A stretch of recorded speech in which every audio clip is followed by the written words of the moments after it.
Okay, so let's start today's lecture. Today is the week 3, so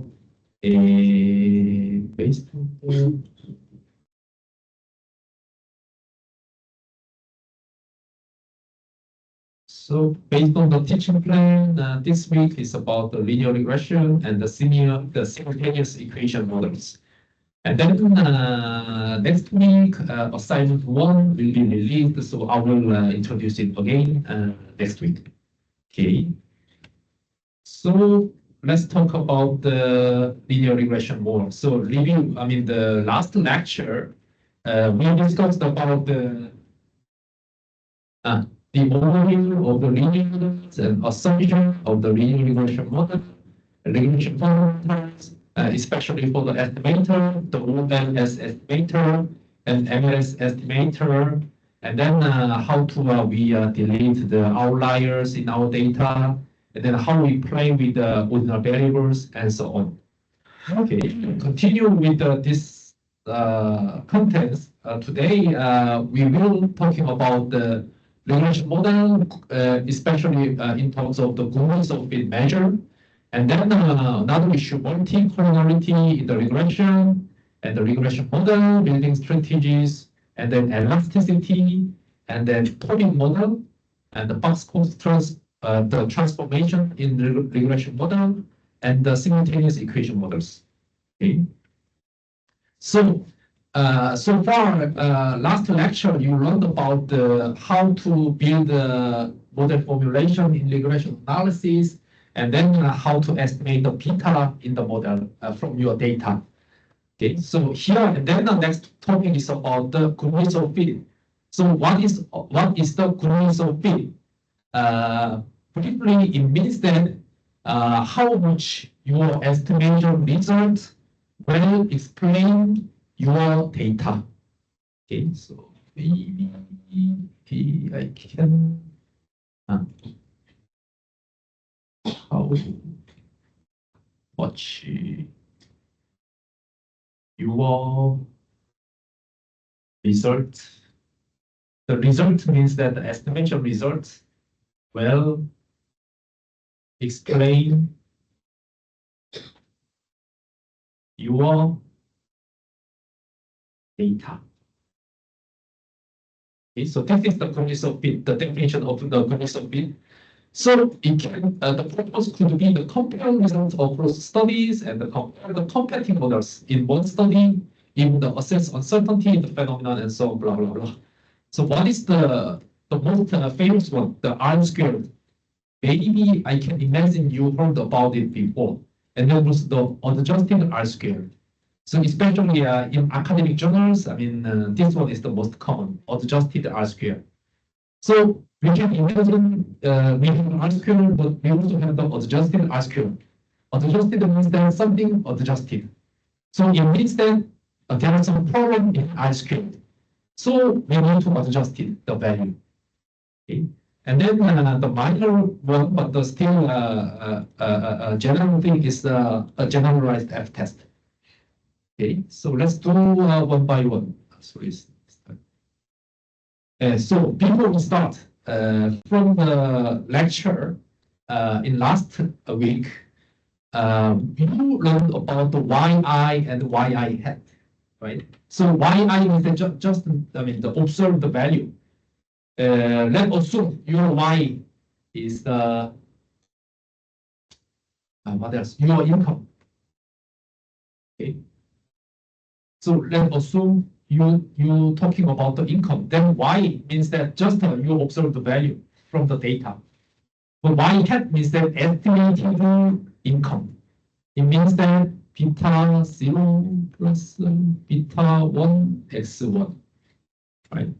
So based on this one, the difference, we define it, the error here, and then the OLS, the general method is that we minimize EI square mean. So this is the OLS, right? Okay. And then today we have one more issue, the mean of the observed value. Okay, so I mean the definition is simple. This one just mean. Sorry.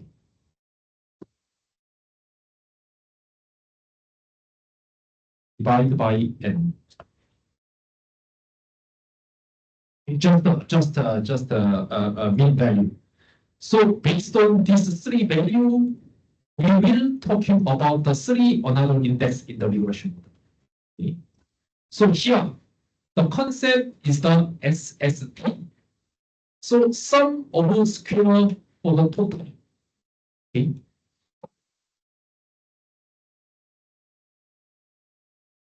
So it means that what is the total? Means that observation minus mean. Okay. So variation observed around the mean. So for instance, in this figure, let us do this is the mean. Okay. Y bar. And then the yi just is the observation. And then y hat is the estimation. So this value, square of this value means that SST. Sum of square for the total. Okay. And the other one, the regression sum of the square. It means that the estimated y minus mean. Okay. So how much it is different from the mean? This is called the regression sum of the squares. Okay? And the error sum of the squares, SSE, it means that difference between observed one and the estimated one. This is the you already learned in last lecture, right? Okay, so how to estimate the beta? We need to find the beta to minimize this error sum of the squares, right? How to do in OS means that we make a derivation for the beta and then find the point, make a derivation equal to 0. Right? This is the lecture in last week. You remember, right? Okay, so here, as you can see, the identity is that the SST equal plus SSR plus SS2. Okay, so if you are working in, if your topic is related to the regression or some statistics, I mean, this information is quite general. But when you find your textbook, any statistical textbooks about the regression model, one confusing thing is that instead of the degree, okay, so degree of the freedom. So I don't need to explain what is the degree of the freedom, right? So here, what is the difference here is that sometimes I mean sometimes, especially for the SSR, and normally, some textbook mention that degree of the freedom is P minus 1. But on other textbooks, they mention that, oh, the degree of the freedom is the P. Okay, so, I mean, in this case, those are okay. What's the difference between different textbooks is that here, sometimes it excludes the intercept. Sometimes it includes the intercept. Intercept means that, so here, we have a constant here, intercept.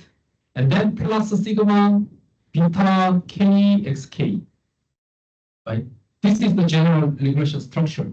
But for the different textbook, when they're talking about the number of the parameters, some people, I mean, they include this one in the number of parameters, and other people they do not include the number do not include the number of parameters there.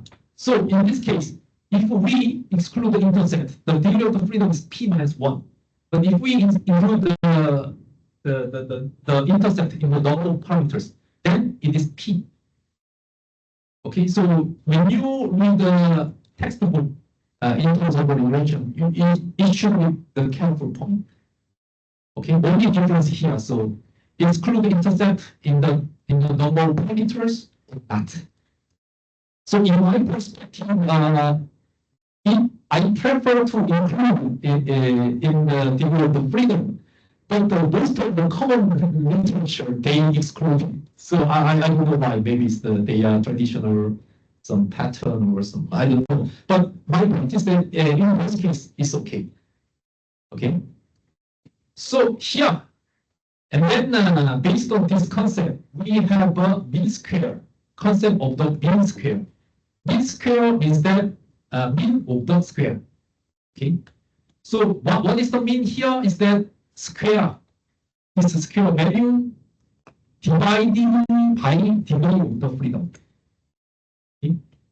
So MSR mean of the square for the regression is then SSR divided by P minus 1. This is the degree of the SSR. So here MSR equal this one divided by this one. Okay. Same manner, MSE, the mean square for the error. This one divided by degree of the freedom. Okay. So here you can see one thing here. You can see the degree of the freedom of the XST is then n minus 1, right? And then degree of the freedom SSR p minus 1. This one n minus p. So if we sum it, then n minus 1 equal. Okay. So here, this is the ANOVA table for the regression model. We normally use the ANOVA table for the ANOVA test. So what is the ANOVA test? I mean, whether our estimated result is statistically significant or not. Okay. So I mean, let's explain here one by one. So this is the sum of the square error, sum of the square for the error. So we can infer their name based on the name of the table. So here, sum of the squares for the regression. Right? So SSR. Right? Sum of the square for the error, SSE. And sum of the square for total, SST. Okay? So B square, this one divided by this one. B square for the error, this one divided by this one. Right? So same. Okay. And then based on this one, we can calculate the F step. This is the how to say automatically generated from the software when you conduct the regression model. Okay. So normally based on the estimation result, maybe when you conduct the regression analysis using the R or MATLAB or Python, which software, they first show you about the estimation result, the parameter estimate. Then they normally provide you the ANOVA table here. Okay. So here, in this case, the degree of freedom is 1. It means that the number of parameter equal to 2. Okay. So here, for instance, maybe in your quiz, I can provide this table, okay, without any information. Okay, this is the ANOVA table from the regression model. So what is the number of parameters here? Right. And then your answer should be 2. Why? P minus 1 equal 1 here. Okay. So something like that. And then what is the n? So n means the number of the observations. So what is the n here?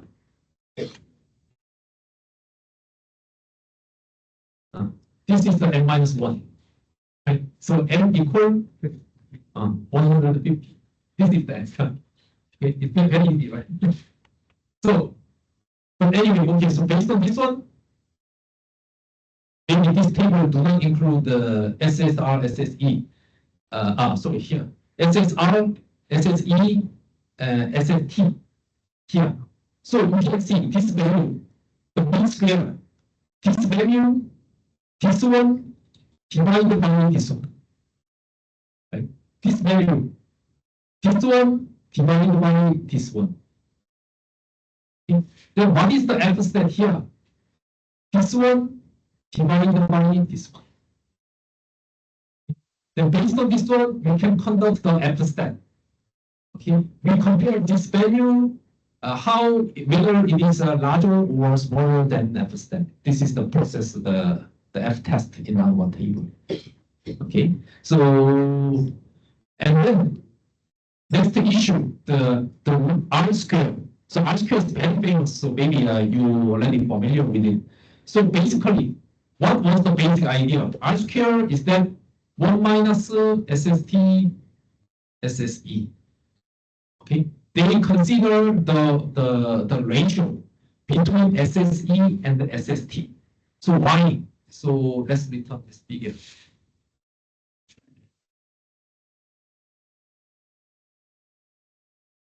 So what is the point is that here again, they are talking about SSE and SST.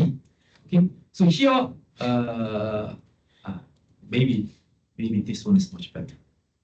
So here you can see the R square is the ratio between SST and the SSR. SSR divided by SST. Then why this is the goodness of fit? So let's return to here.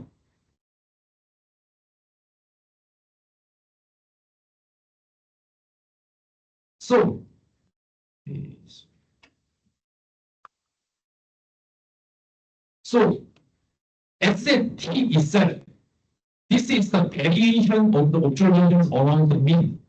So it is only about the data, right? No estimation result is included here, right? Why we only consider observation and the mean of the observation. So it's like a quite a similar concept with variance. We only consider observation, difference in observation and the mean. Okay, so actually this is the proper data. What data talking about? The difference. And then SSR, it means that instead of the observation value, we consider the estimated value. Right? So this value is the difference between data and the observation. Okay, so here, how to say, as more, if SST, SSR close to the SST, let's assume this situation. The SSR very similar to the SSE. It means that the estimated value become very close to the observed value. Right? So it means that again, the definition of the goodness of fit, how much your result will explain your data. So in this case,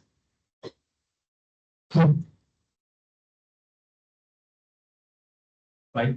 This is the ideal goal of the statistical model. We want to explain our data perfectly. This is the goal. But of course, it is not possible. But anyway, this is the principle, how to define the index for the goodness of fit. Okay, so here again, SSR close to the SST, then R square similar to 1. Right? That they are same, become same as they similar. Right? Then in this case, perfect goodness of fit. Perfect goodness of fit. What it means here, your estimation result perfectly explain your data. Okay? And then, based on this relationship, we can modify this equation like this. SSE and SST instead of SSR. But they are same things actually. Okay. So interpretation, portion of the total variation explained by model. Okay. So SST is the total variation based on the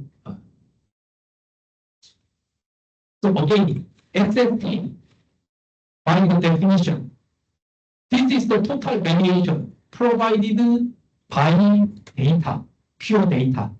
Right? There are no information about the estimation. But what is the SSR? This is the portion of about the variation of the data explained by estimation result. Okay?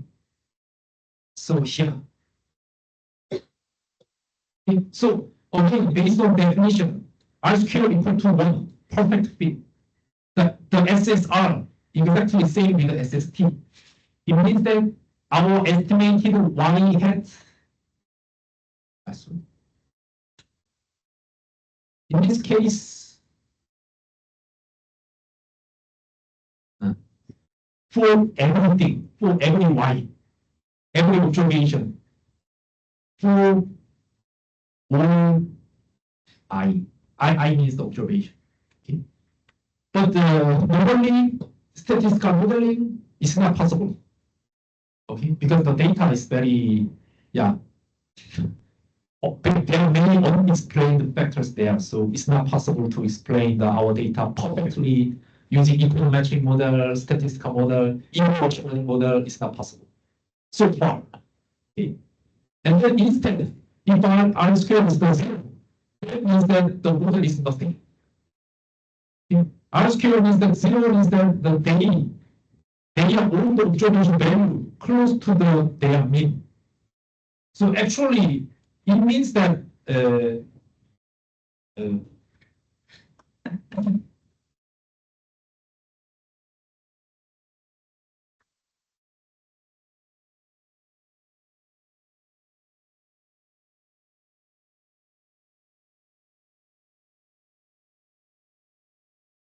so R squared 0 means that we have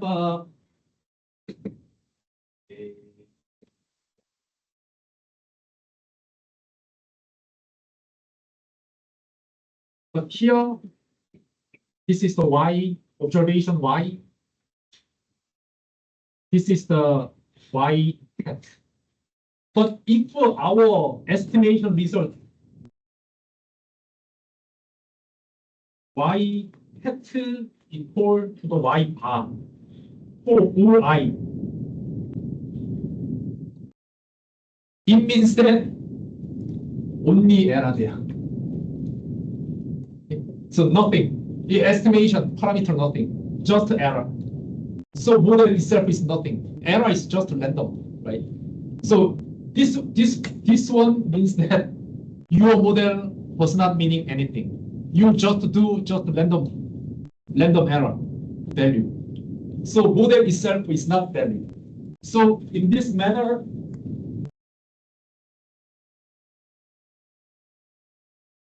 R squared 0 means that no experimental power. Why no experimental? Your model is nothing. If you're using the error, only error, then result will be same. Okay. So here, so far, this is the definition of the R squared. Okay. So return the introduction. So here we have a 3 factor. R squared and the adjusted R squared. But of course, these days, if we more deep inside, we have AIC, BIC, CAIC, somewhere, blah, blah, blah. But the classical statistical modeling, adjusted R squared is the most famous one. So again, why adjusted R squared rather than R squared? Something is adjusted, right? This is the point. Then why something is adjusted? Because something problem here. So what is the problem there? Is that R squared always increase means that we come to 1 or stays at the same when adding variable. Adding variable means the parameters.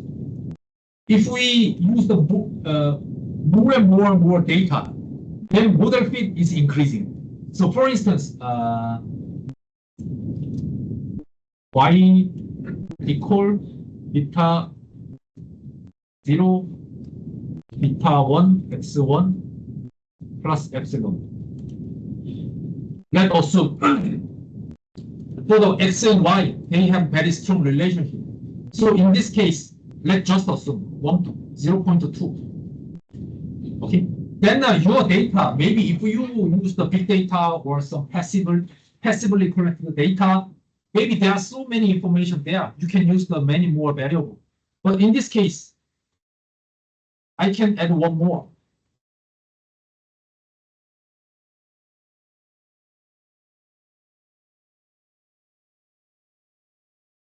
So in this case, actually, this variable is not related. So the result of this one is not significant.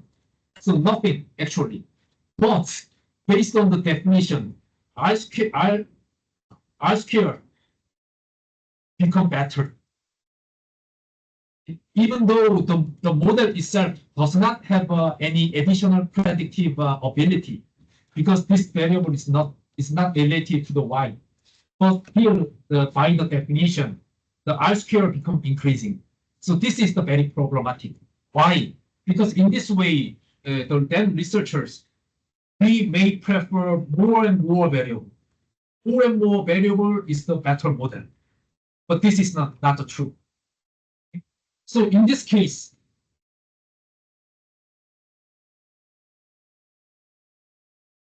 so adjusted I square has been proposed. So what is the adjusted? Some penalty for the more and more parameters. Okay, for instance,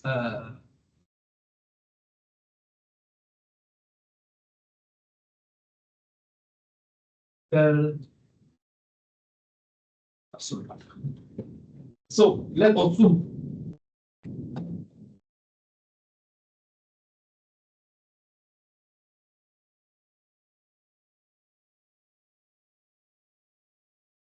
model 1.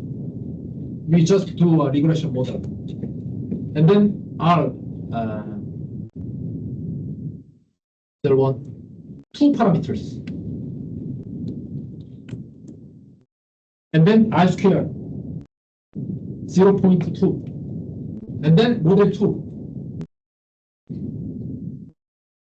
5 parameters. And then R square same. So in this case, when we only consider R square, both models are same. Okay. But based on the problem in the R square, based on the adjusted R square, this model become better than this model. So this is the purpose of the adjusted R square. So I will show you with some example there. So here point is that model parsimony. Okay, so Googling model.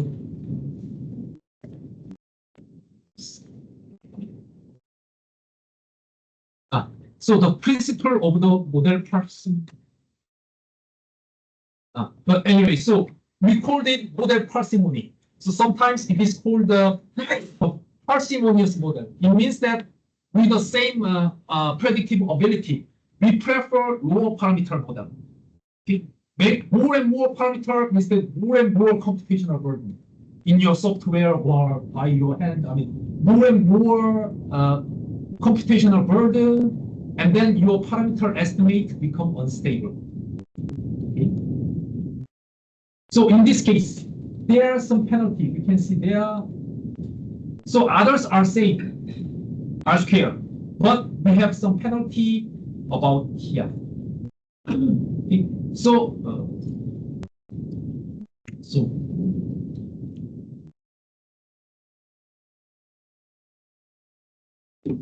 So here, this one minus SSE multiply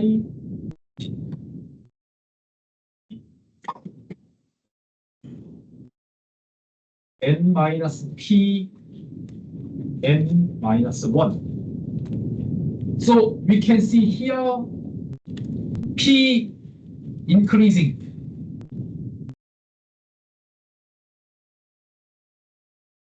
A is the unadjusted. P increasing, adjusted R square decreasing. Is it clear? If P is increasing, something decreasing here. Therefore, the denominator is decreasing something, and then this value is increasing. Then 1 minus this value will be decreasing. So here, the advantage can decrease when insignificant variables are added. And then better for comparing model with a different number of predictors like that. So for instance, in this case, their R square is same. When R square is same, if we use the adjusted R square, just for example, this one, 1A, and then it will be something like this. So model 1 will be preferred. Higher adjusted R square.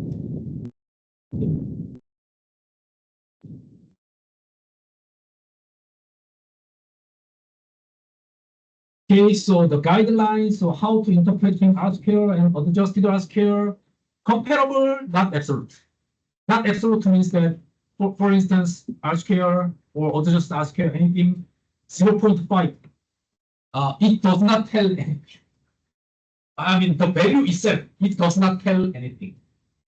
But when we compare to the model, okay, we have two models, something like this. Let's say adjusted R square. I mean, the value itself is not absolute. It's not mean absolute anything, but only means that relative, comparable. Maybe this one is much better than this. Then how about the in reality? Because it does not have absolute meaning. We have no guideline. So for instance, the adjusted R square should be something blah blah blah. No cutoff. So researchers, we just report. But commonly, what we say, the adjusted R square, it should be, not should be. It could, if it is higher than 0.2, then it is acceptable. And then more and more is good. But if it is like 0.05, 0.08, then if you use the regression model and the R square like the adjusted R square like this, then reviewers will tackle to your result.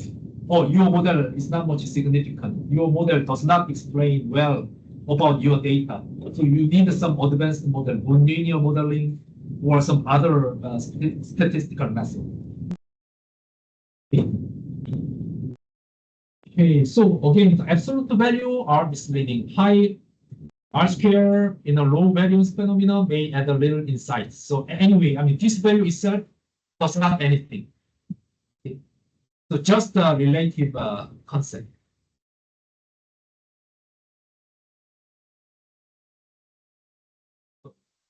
Okay.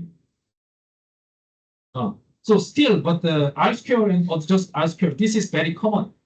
But in reality, I mean, I did not include in this class, but we normally use the AIC, PIC, CAIC, something other, blah, blah, blah, any other criteria. But this is the rather, how to say, not in textbook, more like the recent article, but not recent, but normally in within 50 years. For instance,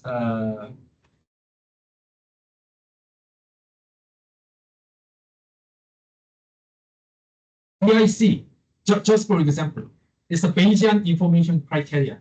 This criteria provides the biggest penalty for the lower number of parameters. So this is the, if we use the PIC, then it's okay. No more tackling in the academic society. But I mean, just for introduction. But anyway, so why? Because R square and the adjusted R square, they assume the linearity. So it can mislead if the true relationship between X and Y is the nonlinear.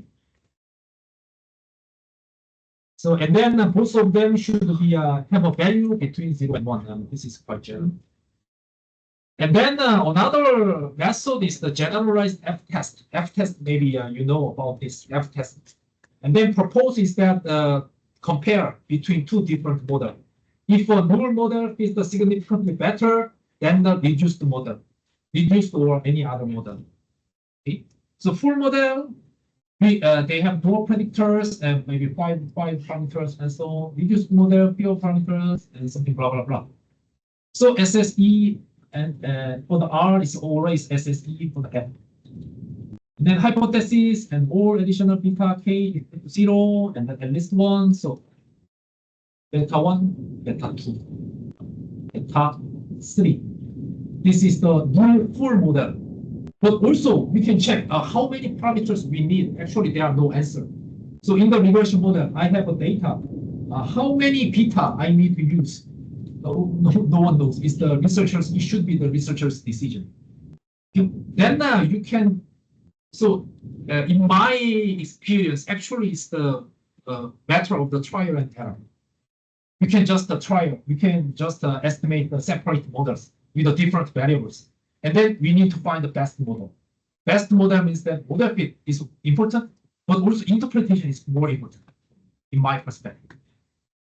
And then beta 1, beta 2 here, for instance. So we can compare these two cases. So in this case, the SSE for the parsimony model is always better than the SSE for the full model.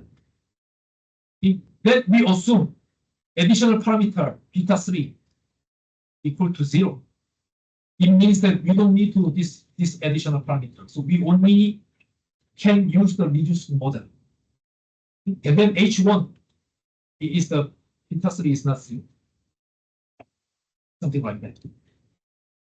Then how we test this hypothesis using the F-test. So F-test something like this, blah blah blah.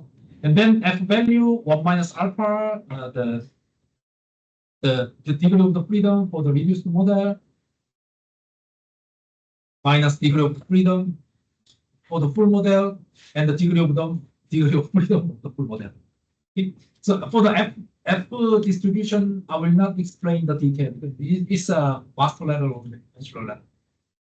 So but the F-test level, this is our index of the degree of freedom. So based on this one, we can compare it. So whether this value higher than this one and lower than this, blah blah blah. So another one, what we can check. I mean, so this is the general approach. Then how we can increase this applicability. So here, what is the most general here?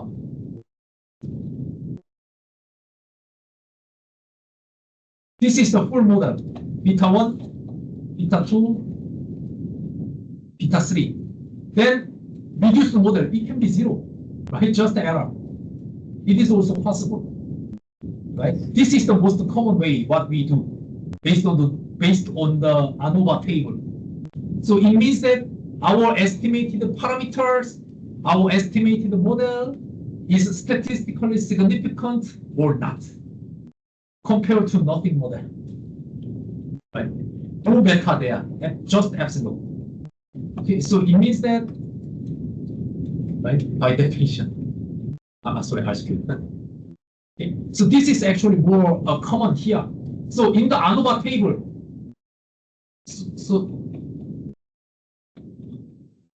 so based on this one,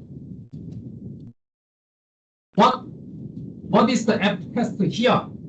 It means that we compare our model to the nothing and then calculate the F value. It's so, for instance, maybe I'm not straight there. So this value is calculated based on this process actually. So in this case, the degree of the freedom of the reduced model, no beta, 0. And then you can apply here 0, 0, something blah blah.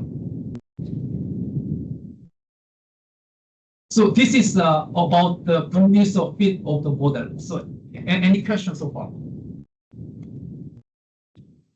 So for this class, some simple mathematics will appear in your quiz or the assignment. But normally, I think the deep mathematics is not much helpful to you. I mean, the too many mathematical derivations. So I may more ask you about the conceptual question, why we need it.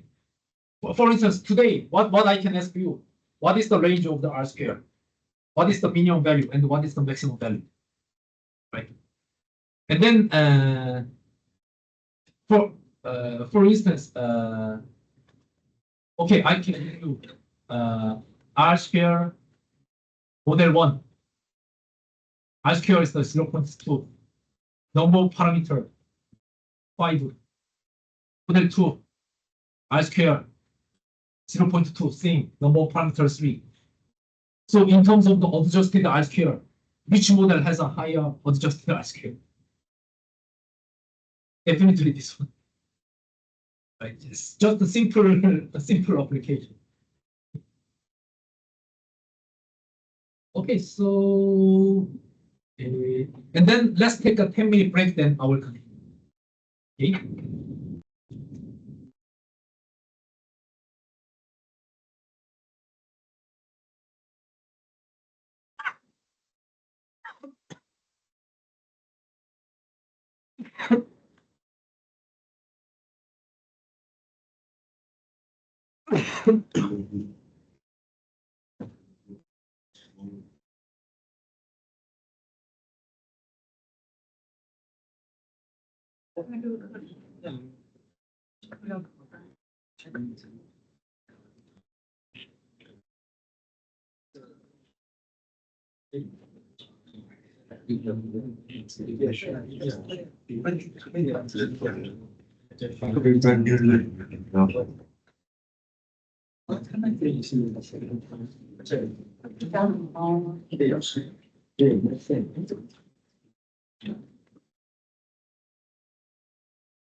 Yes, I will agree.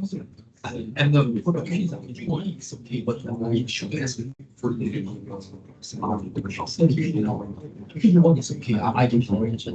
Quiz 2, I'm not sure. Yeah.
那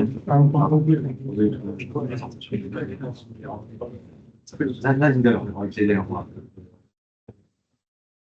是一个香港号，旁边已经能找一个可以电话的视频，是也是日本歌手的音乐，这是又怎么来？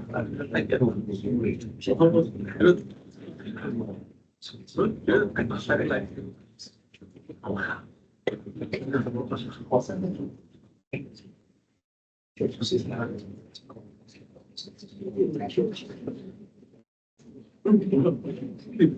不应该来听他的讲，专纯自己。我面对考试，他们那个小总是，我一个他自己的，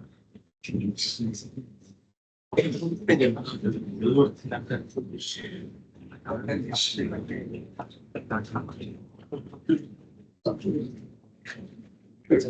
那内部部的是，这个评，但是他们好像没有，大不是知道他们什么时候没有？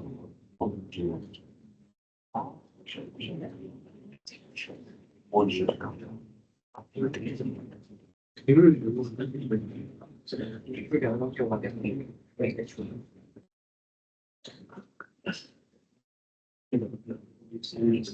再不不是我的用脑的是用的是他也会有，但你只要你会，你不要这个推动，结果拿到了，要有好的高压跟你带什么没什么这样子。好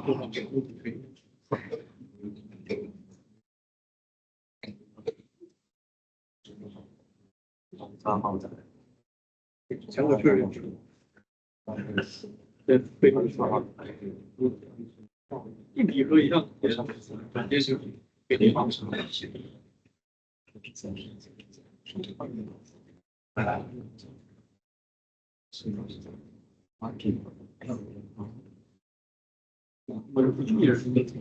是一人，大会还有一个是很惨人，就非大的，一直被推二变成公司来说，这个就出现了。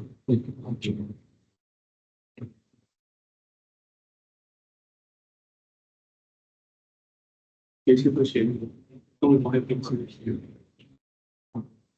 太重要了，这是。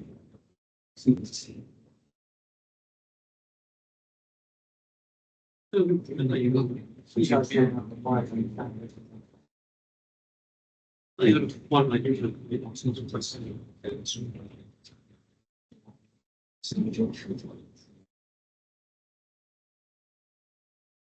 这个没有谁。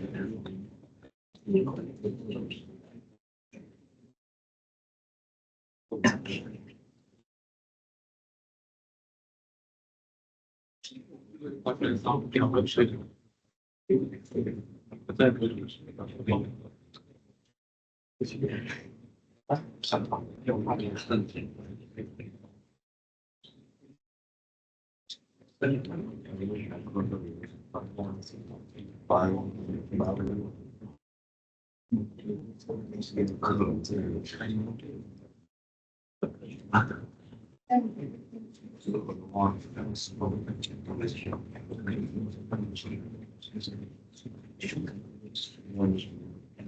你分说，一天和那个结束那个，还有一个是跟你们一个人说了，所以直接我们这个简这太不是。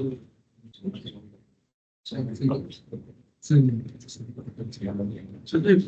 不来找我，哎，扫码我。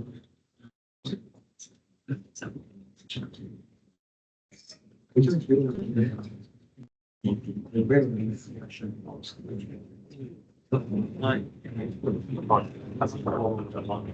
就是不说，感觉有点没有。我有点时间。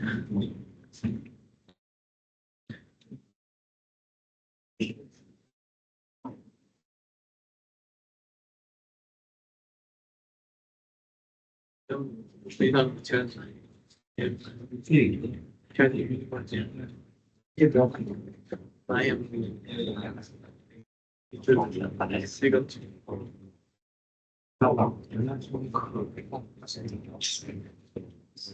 别是如果代码上稍微少，这种代码我觉得就是那个，但是怎么这样子。我有学姐是不是？我没有一个学那个就是上方的词，但是比实战前也高一点，就他俩就音乐的两个方面，但是越来越不能。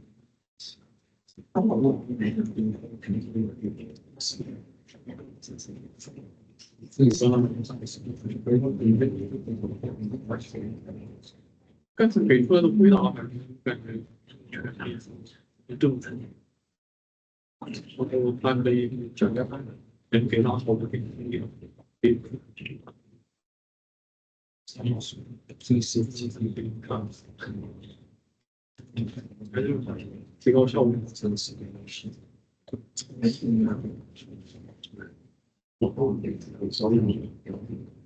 这个哎，我上面这是一个特征。这如果有话题，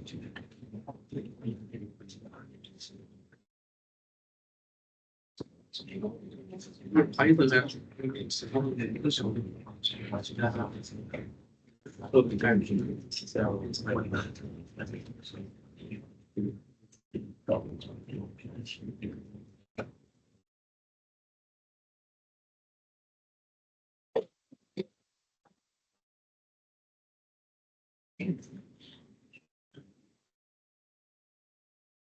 搞分。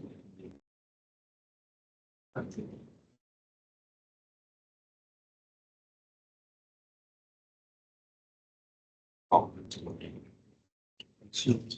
是方面的话，我已经把我有个问题，我为什么？如果直接比这个人出场，是能够这个来说，是别人不是好的。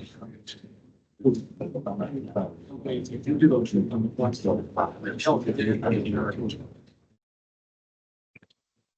是的，一般才说一个人。没有分的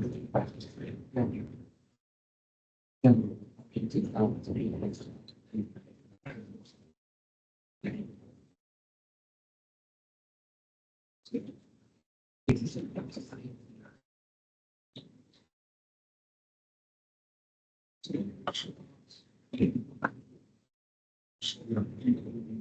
肯定人我是个是你的观点，别的啊，别人算了，这样子的找外人的，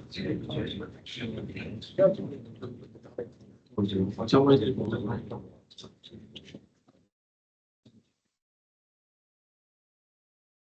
清楚，要不其他方面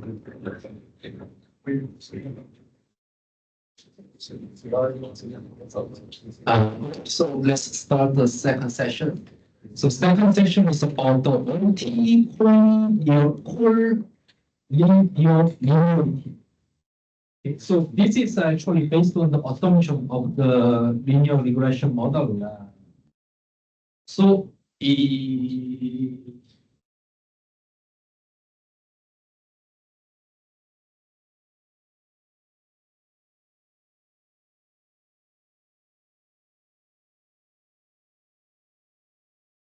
so considering the contention of the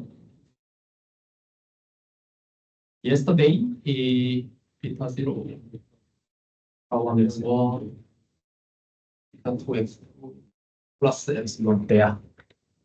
So in this case,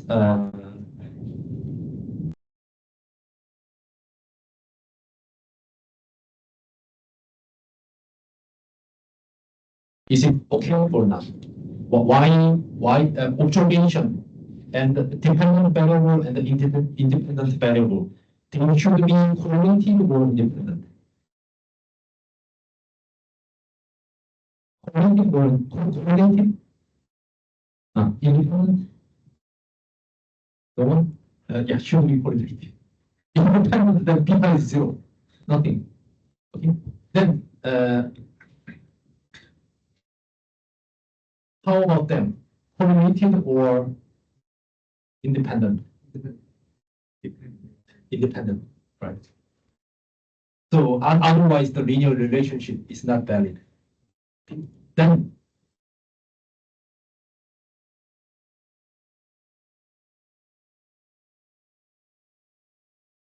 x1 and x2, they should be correlated or independent. Correlated? Independent? Yeah, independent. So this one is, if they are correlated, then it called the multi-collinearity. Okay, so why this is on? Because I mean, compared to this one, why this one is the independent section? Because this is the most open problem in your data. When you analyze your data, this problem is the most open happen. Okay, because when we look inside our data, we don't know, I mean, which variables are correlated and which variables are independent. We don't know. But at least, I mean, in the principle of the regression model, each x should be independent. Otherwise, this linear parameter relationship is not valid. So here, I mean, this relationship cannot be valid. Okay, so what is the multicollinearity? Multicollinearity occurs when independent variables are highly correlated. X1 and X2 correlated. So common in observational data. This is the very general problem in our data. And then perfect multicollinearity. They are fully correlated. Is the singularity. Exact the linear dependence. So we don't need to pose variable actually if they are fully correlated. And the near and high multicollinearity, more common and problematic. Normally, I mean, so far in the regression model, you can imagine what it means. The problematic here is that the beta estimation has some problem. Okay, expected beta is not the beta become biased and inefficient. So why multicollinearity vectors make it difficult to answer the key research question? So relative importance of the predictors. For instance, I estimate the model 0.2 x1, 0.5 x2, and 1.2 x3. So in this case, we assume that as unit increase of x1, y will be increased as much as 0.2. This is the interpretation in the regression model. But the problem is that if they are correlated, this value is not correct. It can be 0.3, 0.4, we don't know. This value will become incorrect. Okay. And then magnitude of the effect of the single predictor, yeah, this one. The calcium predictors being dropped without loss. I mean, dropped loss means that this one. So we can decrease the one variable.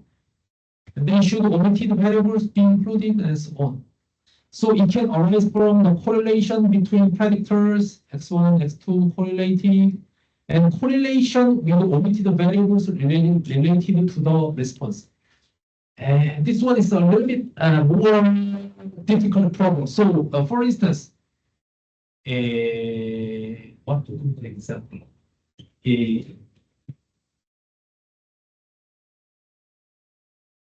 So here,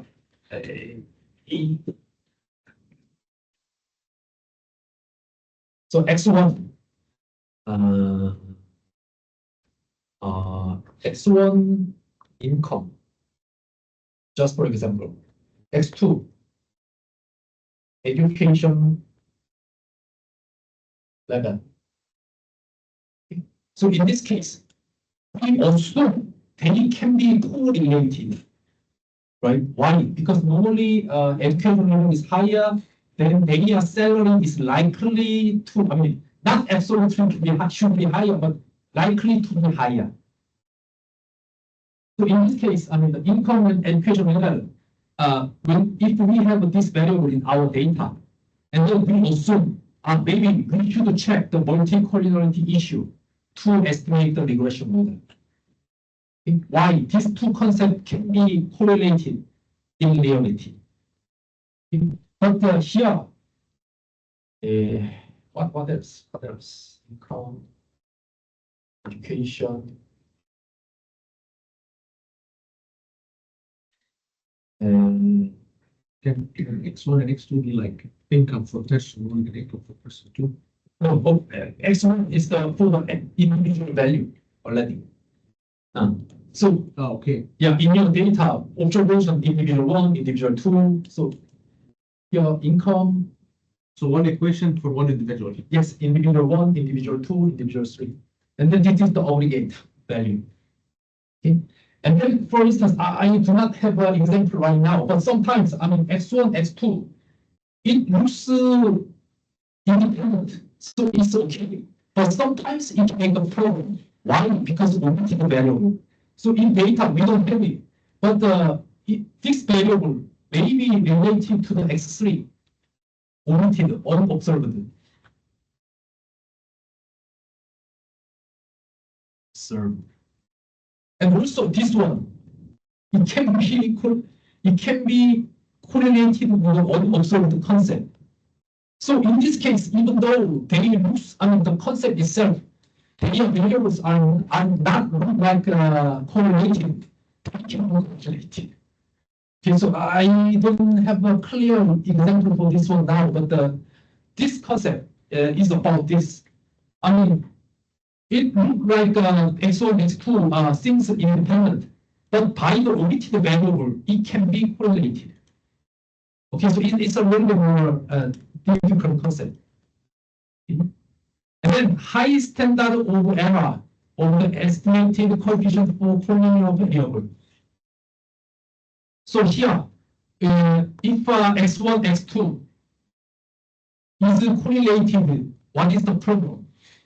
So the high standard error happen when we, so you know about the t value for the beta.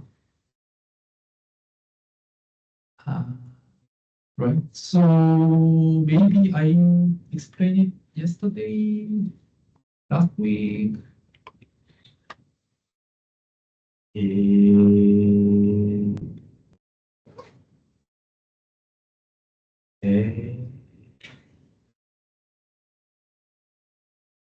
Maybe not. But I mean, so beta, we also need to check beta, whether this is the significant or not, using the t value or p value. I think you wrote it in other class in master or bachelor. The p value. Yeah, p value in the regression model. For instance, I know have it. Here. So this is the example of the estimation result. So based on your data, when you estimate the regression model, this is the estimated value here. Okay? And then this is the standard error for the value of the beta.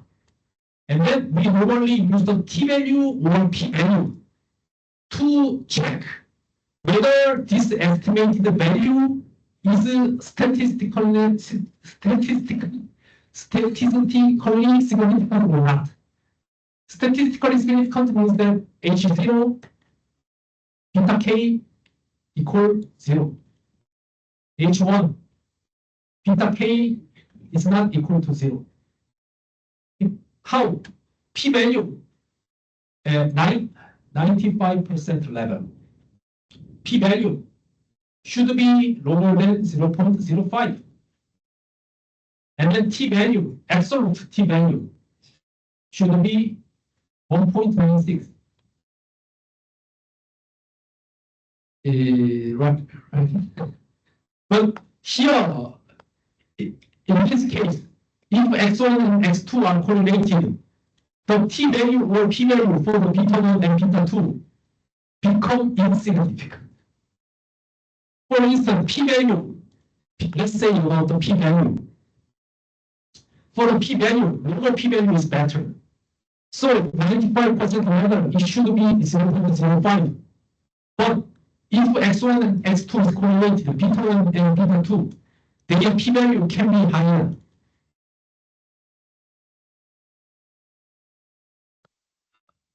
Is it okay? No, okay.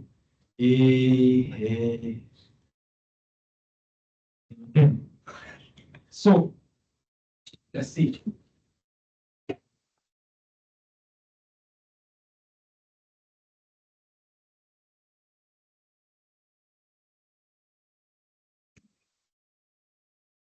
So I estimate the model, and then first I need to check the model fit. So what we do in the first part, and then we need to check beta 1 and beta 2, significant or not. So here,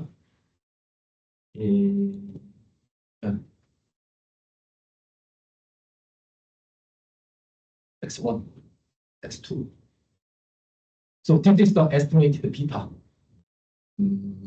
minus 0.5, minus 1.5, and so on. And then we need to find the standard error. Actually, based on the standard error, we calculate the t-value. Based on t-value, we can also calculate the p-value. But I mean, let's play with the t-value. Okay? So in the t-value, 95% significance level, statistical significance level, absolute t-value should be larger than 1.96. Absolute, not the one. So absolute value should be 1.96. This is the 95% significance level. Okay. Then here, for instance, then H0, beta equal to 0. H1, beta is not equal to 0. Okay. Then in this case, t-value, how we calculate the t-value? Beta minus mu by standard error. This is the definition of t-value. Is it new? No, I mean, just example. I mean, it is not in this class. So I mean, just the example. So this is the case. So in this case, our point is that 0, whether this value is significant or not. So it becomes 0, right? Then it means that it's just beta. Okay. So based on beta standard deviation, you calculate the t-value.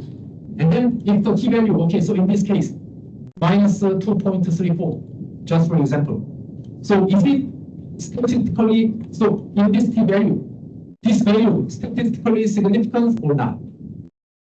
Significant. Why? It is not absolute value, yeah, larger than 1.96. So here, 1.99. Is it this value statistically significant or not? Yes, yeah, large value. But what happened if they were correlated? P-value become very decreasing, something like that.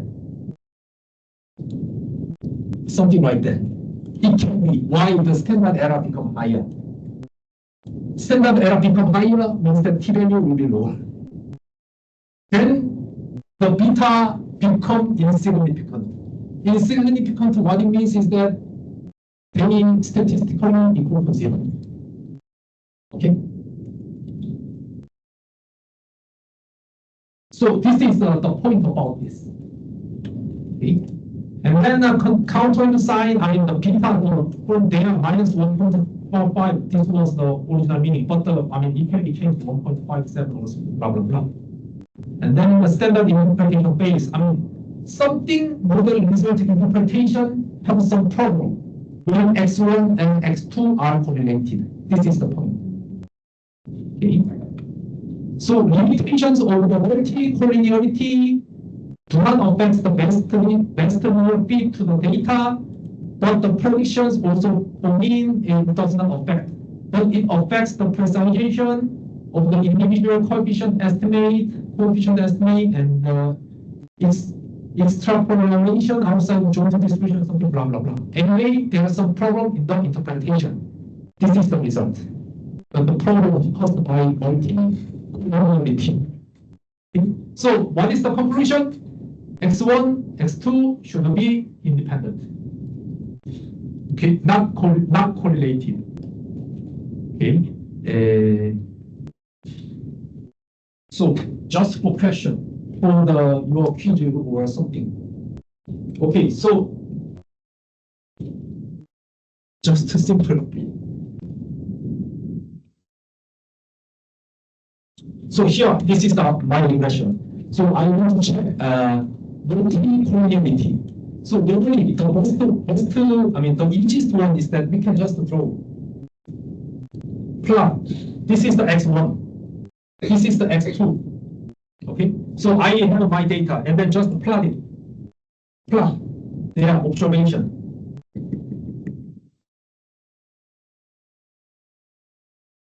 So this is the correlated order.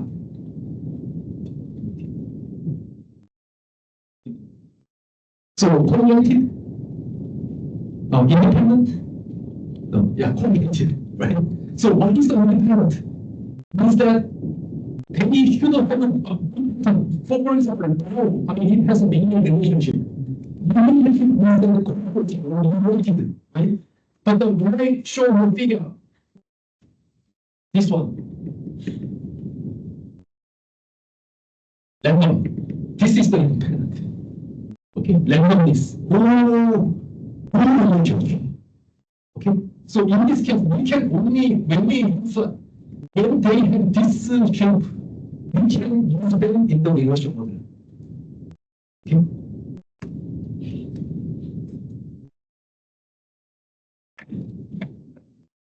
Okay, but this is the practical approach like this. But in the statistically, how we do? We only calculate the variance information factor. Okay? So what is the variance information factor? Means that something like that. 1 divided by blah blah blah. Okay? Then if VIF is larger than 5 to 10, indicates serious multicollinearity. It means that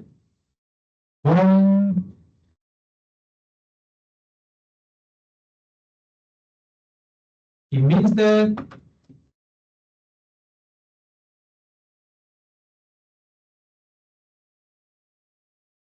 and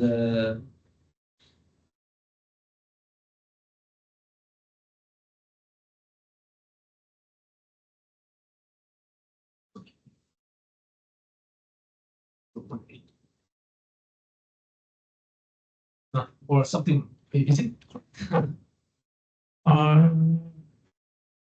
Yes, and then R 0.8. Oh, yes. So this one means that this one. Okay, then what is the R here? Rj is like R square, but you should be careful. This one does not mean R square you want today. Okay, so what it means is that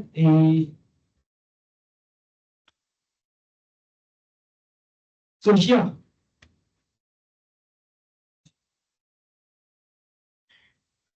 So I have two variables, and then I want to check multi-collinearity using the VIF. So I need to Rj square. So what is the Rj square? It's the model field, right? Then which model? So here let's assume J equal 1. It means that x1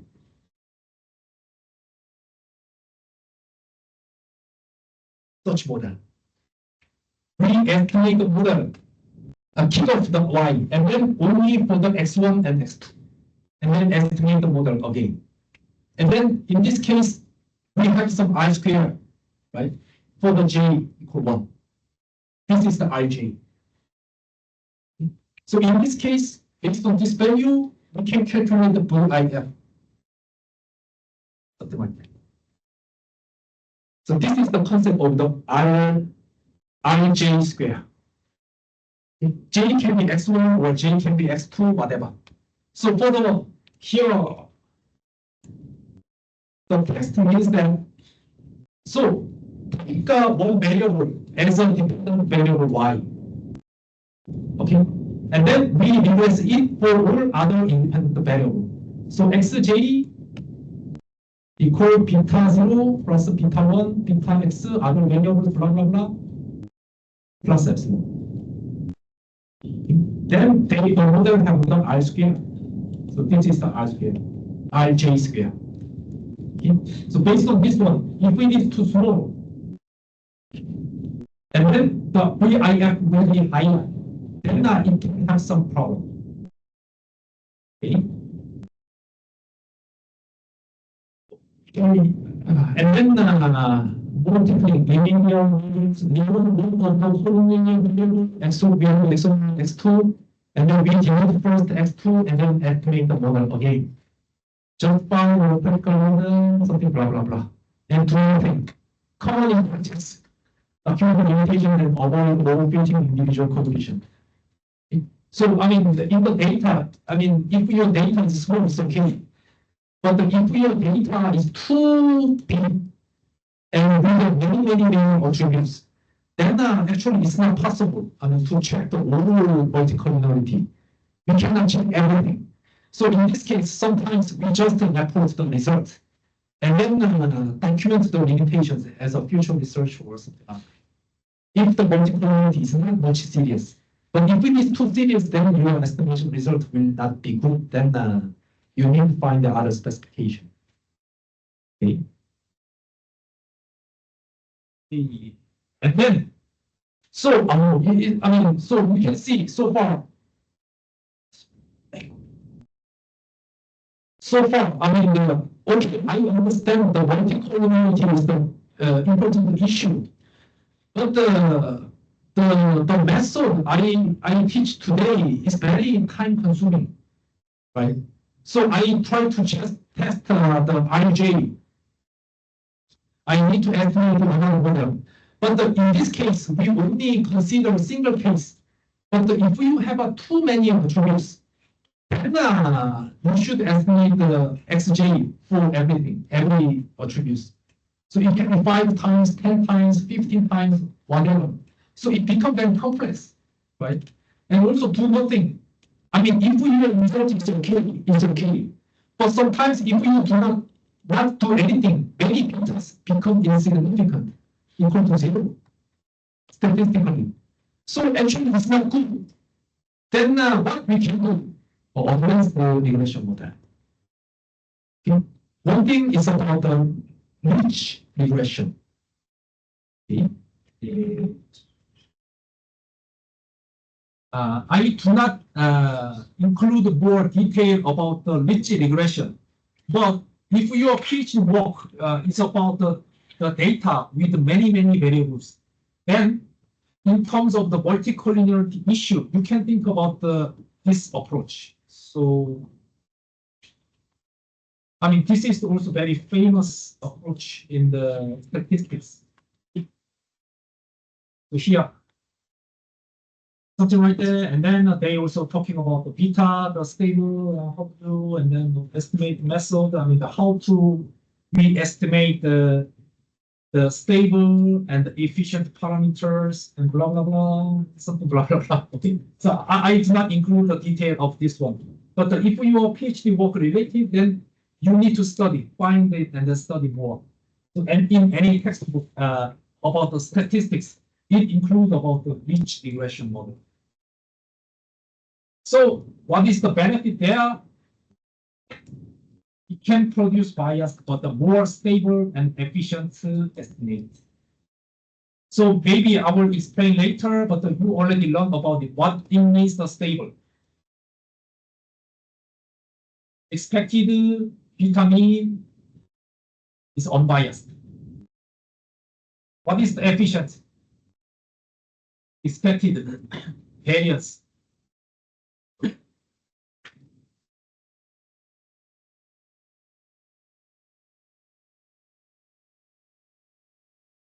So normally when we're talking about the parameter estimate in statistics, I mean statistics and probability, what is the core? The core is the parameter estimation.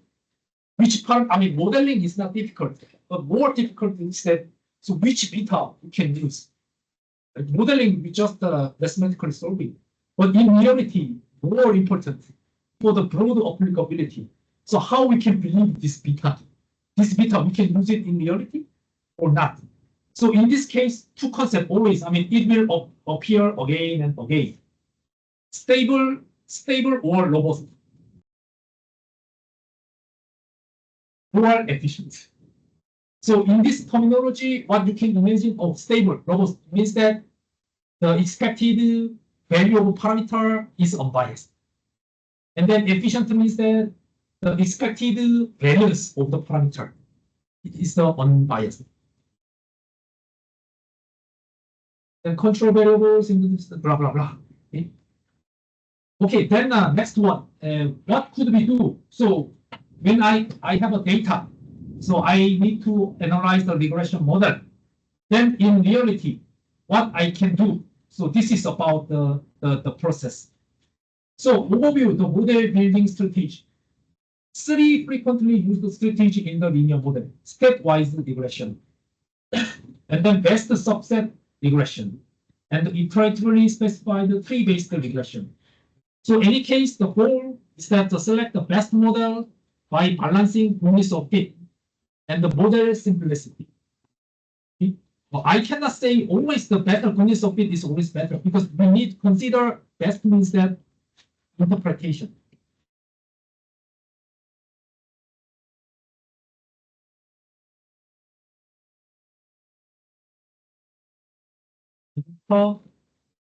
Interpretation. Interpretation means the sign of beta and the size of the beta. It should be consistent with your theoretical expectation. Otherwise, if the R-square is very good, but then you cannot use it.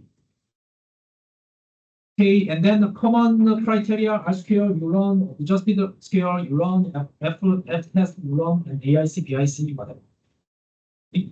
So here, first approach for your linear regression model is called the stepwise regression.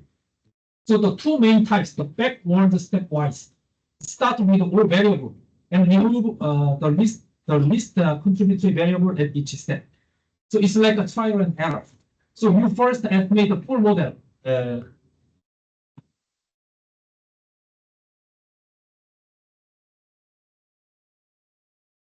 So in reality, building your model is in the easy world, trial and error always.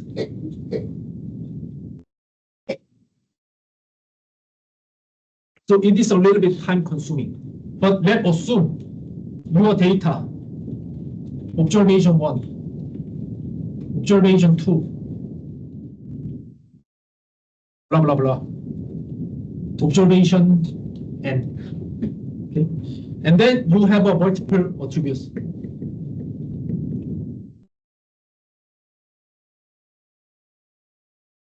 X10, for instance, let's assume you have 10 of course also y. Yeah. This is your data. Okay. Then now, except for the y, this is your title of your study. And then you have a 10 variable. And then for the linear regression model, what we can do, how we can decide our best model. So first approach, backward, forward means that first estimate the full model with 10 variables. But maybe estimation results, there are some problem, like a beta interpretation or model fit or whatever. Then we can decrease, we can delete some of them. Okay, which one first? I don't know.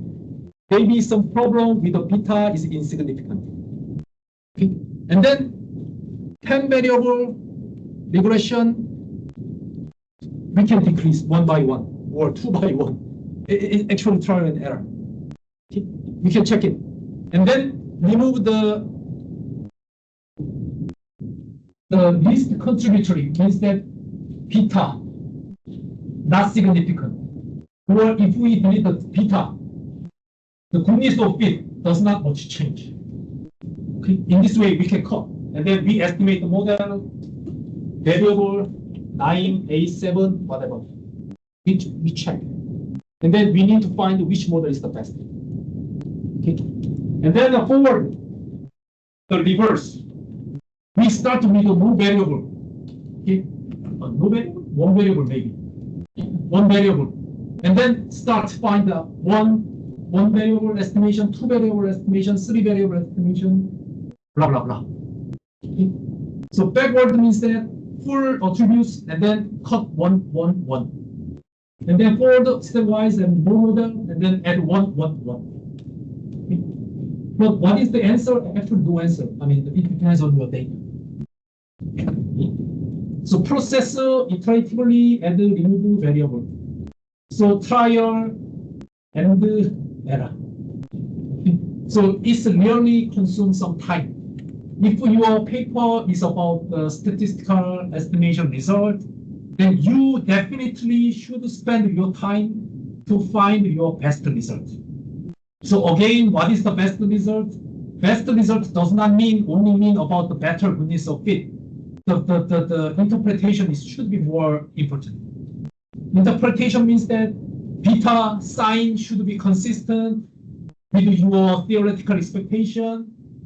And then the size also should be, the size of beta should be consistent theoretically. Okay, so this is the process, but it's the same. the whole variable, one. So what is the advantage? So we can not automate the advantage, some trial and error. We can find some close to the best model. I cannot say you can find the best model in this approach, but at least you can find your model close to best model. Okay? And then prosperity models of the different size of comparison, blah blah blah. And the major problem, time, of course. This is the trial and error. So sometimes it requires really, really long time. So no one knows the answer. Okay? So in this way, what people prefer these days, machine learning. Machine learning, we just running, there, something, blah, blah, blah. Then that's all. But maybe there are some problems, but maybe the second half, Professor Maui will explain about this. Okay, and then superior statistics, and then time consuming, actually, really time consuming. We need to check everything. Estimate this model, and then check it. Add one or delete one. And then estimate the model again. Check it again, whether it is okay or not. So it's really time consuming. And then another one, best subset regression. So based on the name, we can imagine. Based on this 10 variable, we can find the best subset of the attributes. What is the best subset? I don't know, but we can find some best subset of the attributes X. Okay. So here, first, all possible combinations of the P independent variable.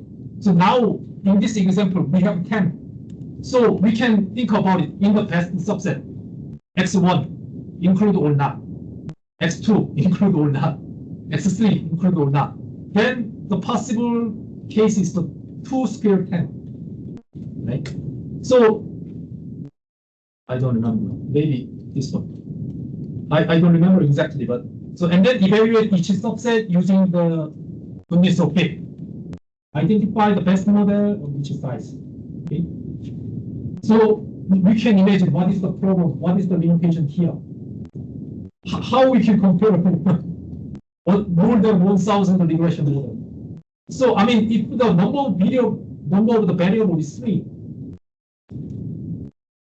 maybe it's okay. We can just compare 8 possible models. But as more and more attributes like this approach is not ideal.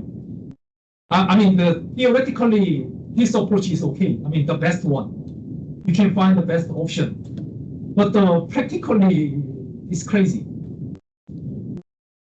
So this is the overview, blah, blah, blah. And the pros and cons, the more comprehensive. The stepwise regression, as I told you, I cannot say it's the best. You can find the best model. At least you can find the model close to the best model. Okay? But anyway, in the stepwise model, because you compare all the possible case, maybe you can find the best model. Okay? But the problem is that time consuming also. It's crazy. Right? So it's not possible you can compare all possible cases. And another one, iteratively specified tree-based regression. That overcomes many limitations and the stepwise regression. Then not purely mechanical. Researcher actively interpret and defines. And it helps to discover nonlinearity, interactions, and the functional forms. And especially powerful when many categorical and ordinal variables are present. So we can first build a regression tree and to suggest the split and the interaction. So it's about the decision tree. Something like that. For the x1, include or not. x2, include or not. Something blah, blah, blah. And the iterative between tree analysis and ONS regression, blah, blah, blah. Something blah, blah, blah. So still, what could be the problem? Still computationally very, very burdening. Drawback, not available in standard software package. It means that you need to make your own code. Maybe if you are interested in some statistical models, you may find some recent topics incorporating machine learning into the subject econometric model. This is the one of the trend. But in this case, it's saying, I mean, this one is more like a decision tree can be a kind of machine learning algorithm, right? So many, of course, I mean, some more advanced decision tree algorithms, but the many machine learning modelers, they also use the decision tree, dynamic decision tree, or I forgot the name. But anyway, the decision tree is still an active topic in machine learning field. So it's like saying, I mean, this one is like incorporating machine learning algorithm, focusing on decision tree into a regression model. Okay? So in this case, what is the problem? I mean, the coding, you should make a coding by yourself.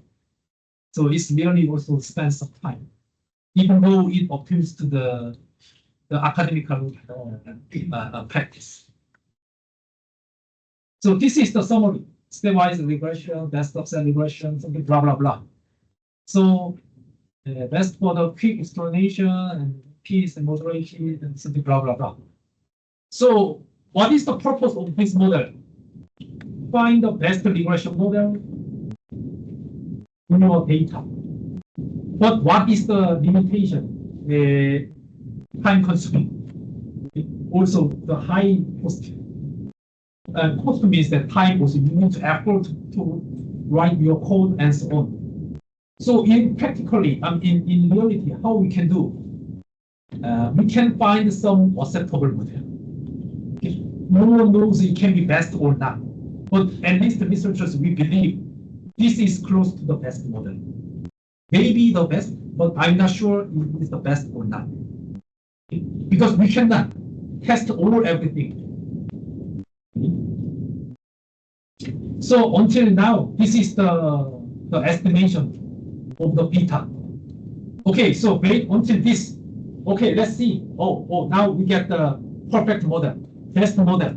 And then now our beta is stable and efficient. Okay, it's really good. So now what it means is that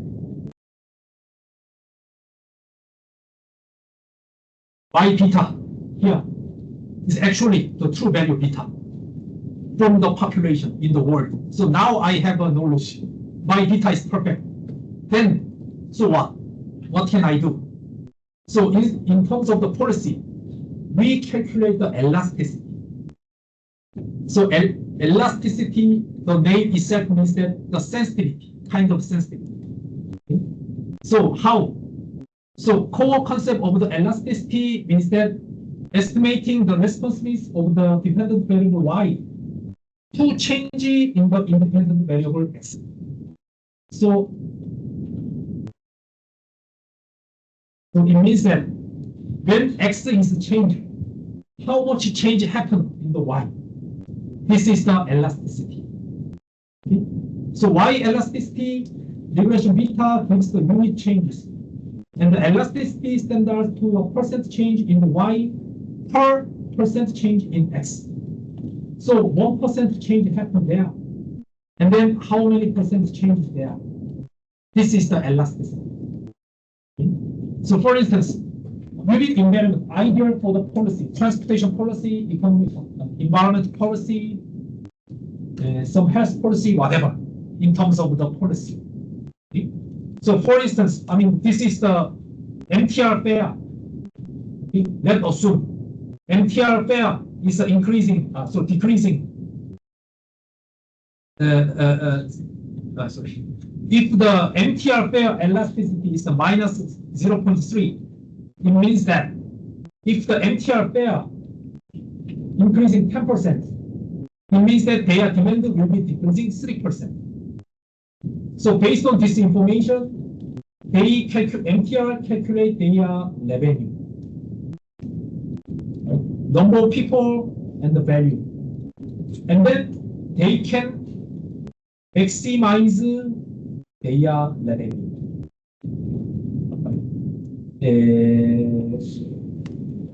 For example,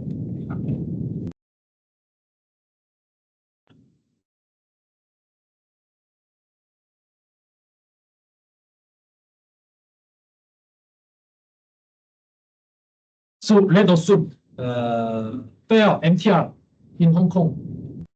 Just assumption, fare 10 Hong Kong dollar, and then demand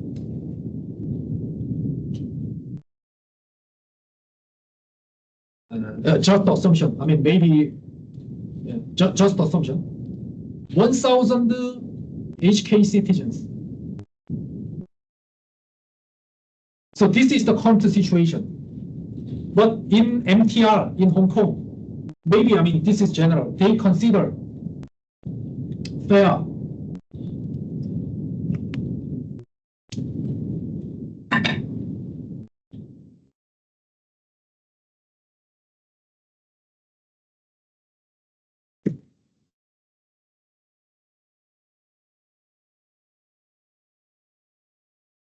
so they consider maybe we can increase the fare 10%.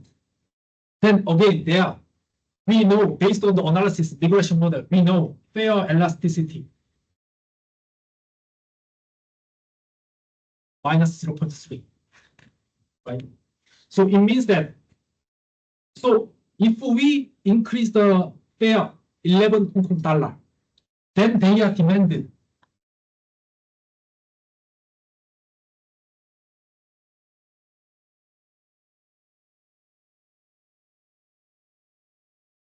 like 3%, 0.3.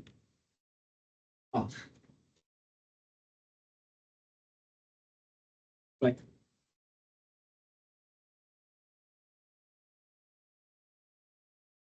like 10%. Sorry, it should be 3%.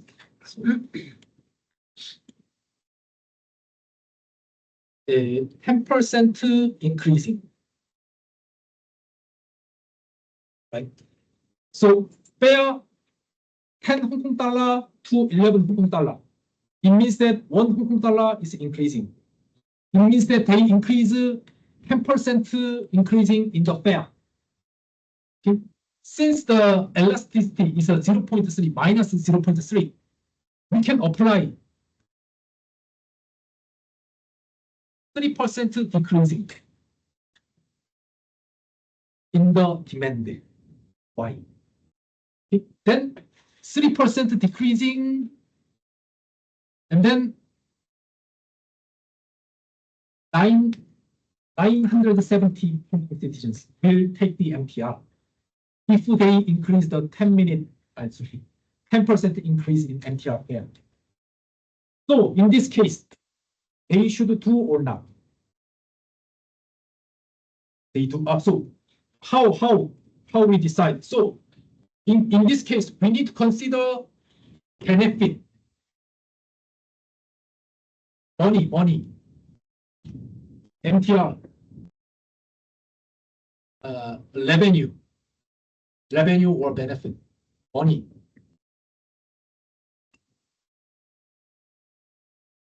So in the original case, 10 multiply 1,000. It was a 10,000 Hong Kong dollar. The MTR get it from the original situation. But in this situation, maybe I need to use that.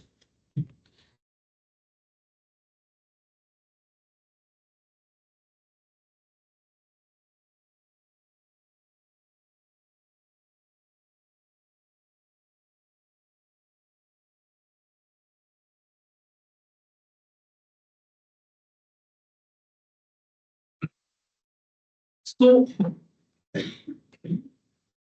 now they are benefit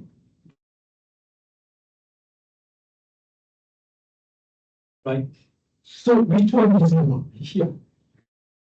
So their benefit is increasing.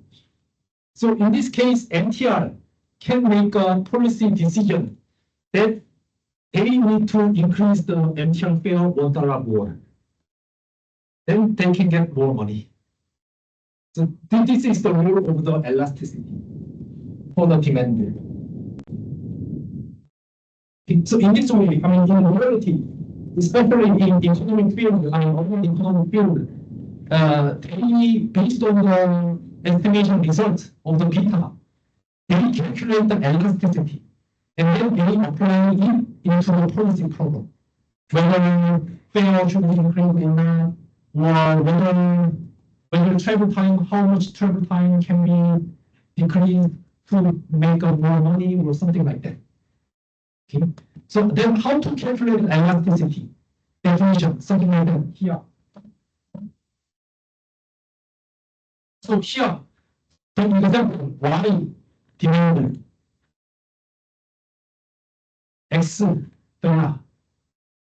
In this case, we can divide Y, the relation model.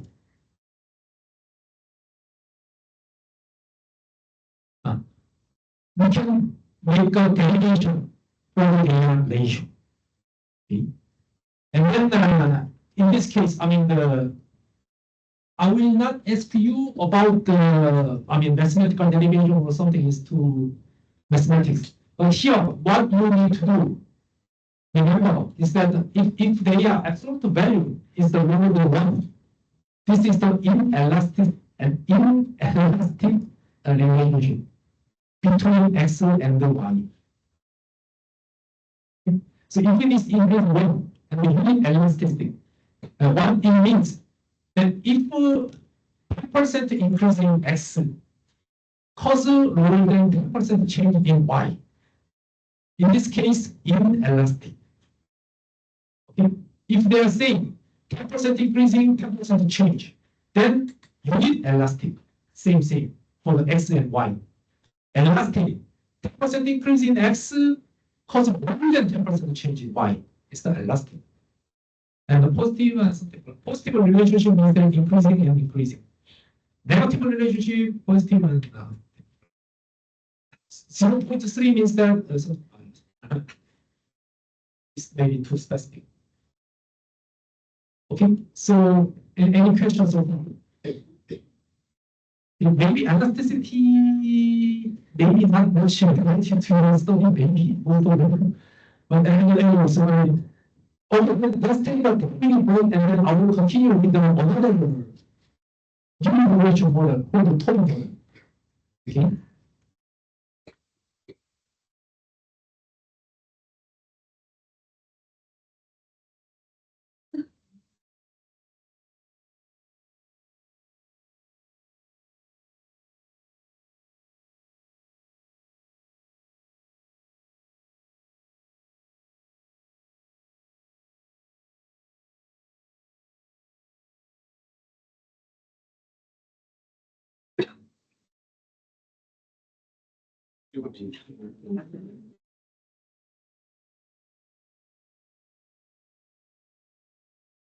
相当于那个规划。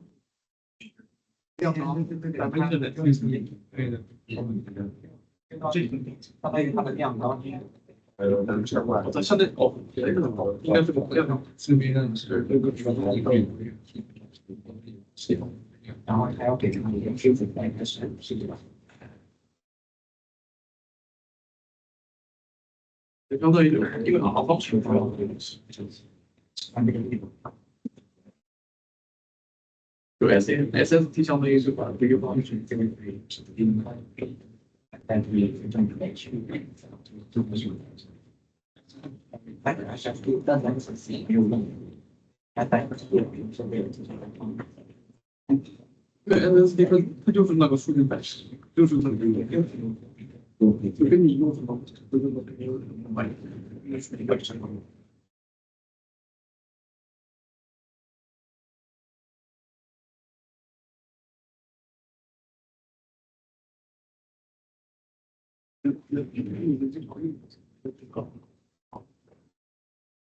但其实在其他地方微颗粒这个数据的权利还停留在对方对小数的多种人违规的，全都可能是自己在那时候发生的。就现在那个继续什么现在一个大家的，因为他们是可以相对回归回，反正传统改变了。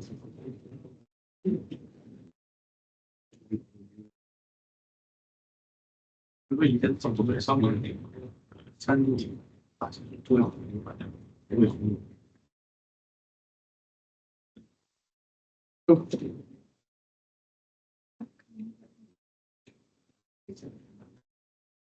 啊，有其实都是平台的，不是你要相信一般动物就是换句话看，这个数据可能变成不是很算没关系。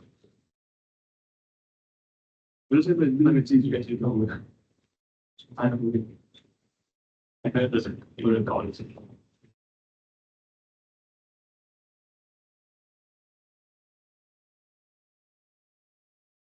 但是就换点到部分，就不同的变量，也在看一下它变回去，也会感觉有点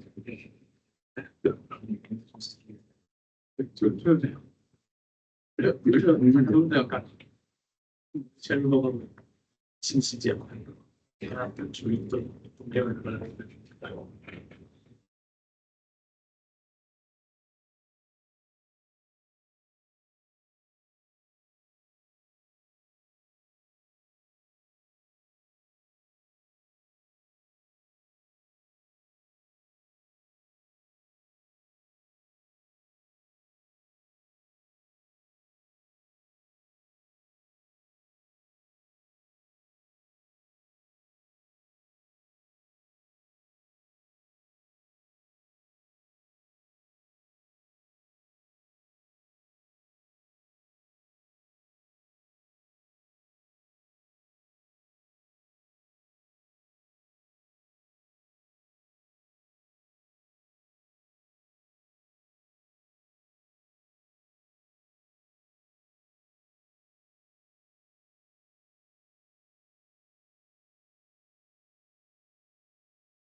找那个隧道的那个电池。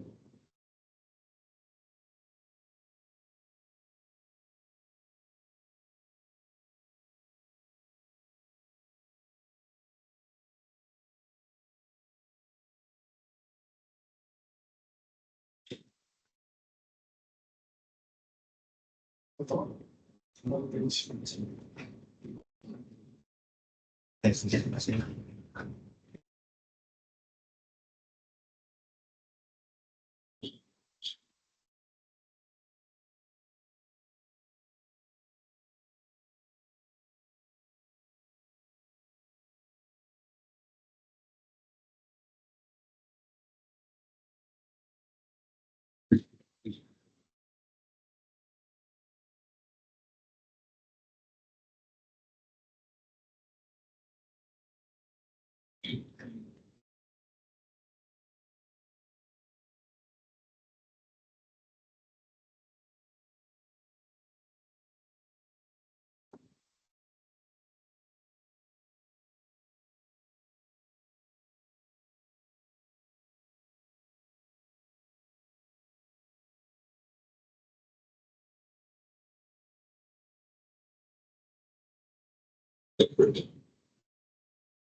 Okay, so let's start the last session. Again, the regression analysis, why you need to learn is that for your data analysis, whatever. So this is the why data.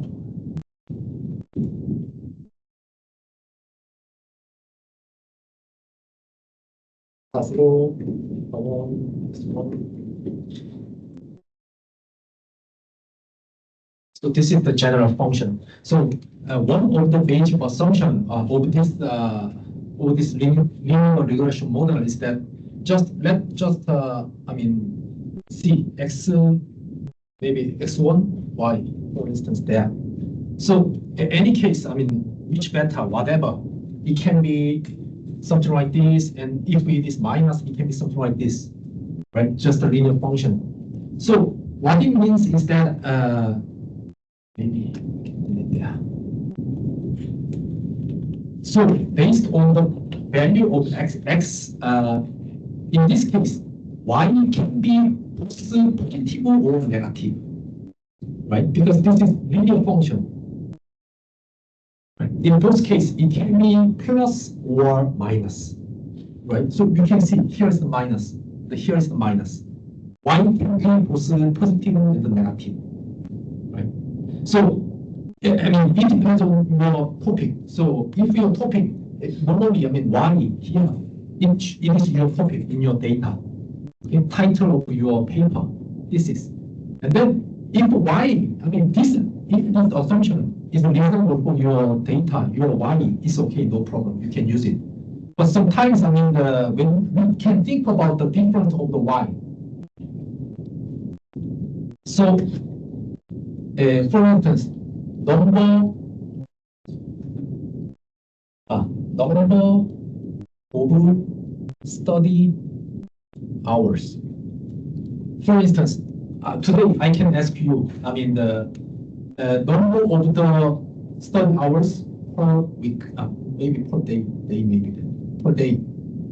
So I can make a survey. I can ask you. So each of you, how many hours you study a day, and then we can this kind of the data actually. So here, students 1, students 2, and the students N.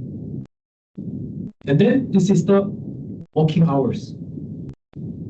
So maybe different. I mean, someone 10, someone 9, 6, 4, blah, blah, blah. Someone maybe 0, so it's possible. 0, 0, 1, blah, blah, blah. So my point for this example here is that if we this y, I mean for your analysis like this, number of working students, PhD students, number of study hours per day. So theoretically, I mean in reality, can it be negative? No, number of hours cannot be negative. Study hours, I mean minimum should be 0 or positive. It should be non-negative. Okay? So let's assume based on this, you estimate some model, regression model. Then, I don't know, maybe x1, y. Then, any case, it can be something like this. Right? Any delta x1 here, if we draw it in the graph, it's something like this. This is the beta plus, and this is the beta minus. Right? In any case, what's the problem if my y dependent variable is like this? This part is how to say, not consistent, right? Prediction of negative y is not valid in here. Okay. So here another example. I mean, there are so many another example, especially in transportation field. We can consider number of the accident per day in each observation spot. Okay, in Hong Kong, we go to the transportation road, and then we can measure how many accidents happen there. Maybe most of them 0, and some of them 1 or 2, 3, something blah blah blah. But at least also this example, it should be non-negative. Right? So in this case, I mean, maybe in raw field, maybe more examples there. But in this case, if we estimate the regression model, we can see there are some wrong prediction, any case, any beta. Right? So in this case, our estimate beta may be not stable, not efficient. Right? Why? Because my observation y should be only defined in this area. But general linear regression model, they predict this area even. So it is wrong. Right? So in this case, to deal with this data, these variables, Tobit regression model is normally used. Okay? So here in this example, number of study hours, number of accidents, in this case, non-negative variable, we call it censored variable. Okay, so here, the title censored means that here, so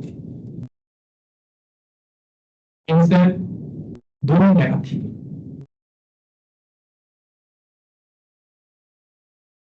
But of course, I mean, I'm not sure about the example, but it can be also non-positive. Okay, both cases are possible, but anyway, the y dependent variable y is only defined in the single domain, not the both plus and minus. Okay, so this is the sensor data accident. Some max recorded as limit. Okay? Something blah blah blah. Truncate means that we cut the data, so it's a little bit different. Censored means that naturally it should be negative. Okay? So here, something blah blah blah. Here, this example.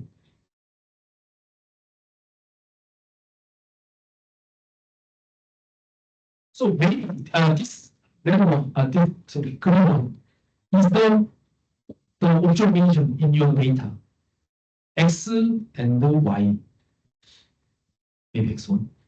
And then here we can see this is our data. But if we use the general regression model like this, then this part is not correct, right? So how Tobit model estimate the model using like this, it kind of max operator. something like that. Okay? So this is the basic formulation of the topic. So here,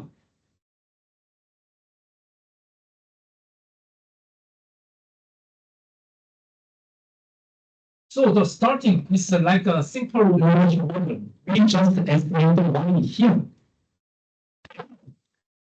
Translating to the final y in the topic model. So if y is the positive, it's okay. Okay? But if y is the non-positive, then they should be 0. So it's like a max operator function. So this is the general idea.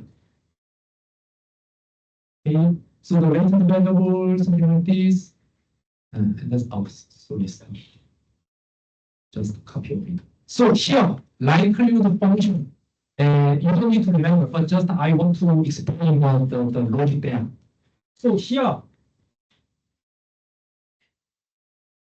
we can see in this topic function, topic framework, actually, this is the mixture of the two linear model, right? So one linear function and another linear function. Of course, I mean, it's 0, but it's kind of linear function, right? So the likelihood function calculate both linear functions and then multiply them. So this part is about the likelihood for the 0. And this area is for the likelihood function for this part. And then multiply for some likelihood. Okay. So here are some CDF or PDF of the standard normal distribution, but here I will not go deep inside in terms of the mathematics. I just want to teach you what is the logic, theoretical logic, mathematical logic here, and then if you need it in your PhD work, and then you can study more. Okay, topic is also very common, so you can search in anywhere.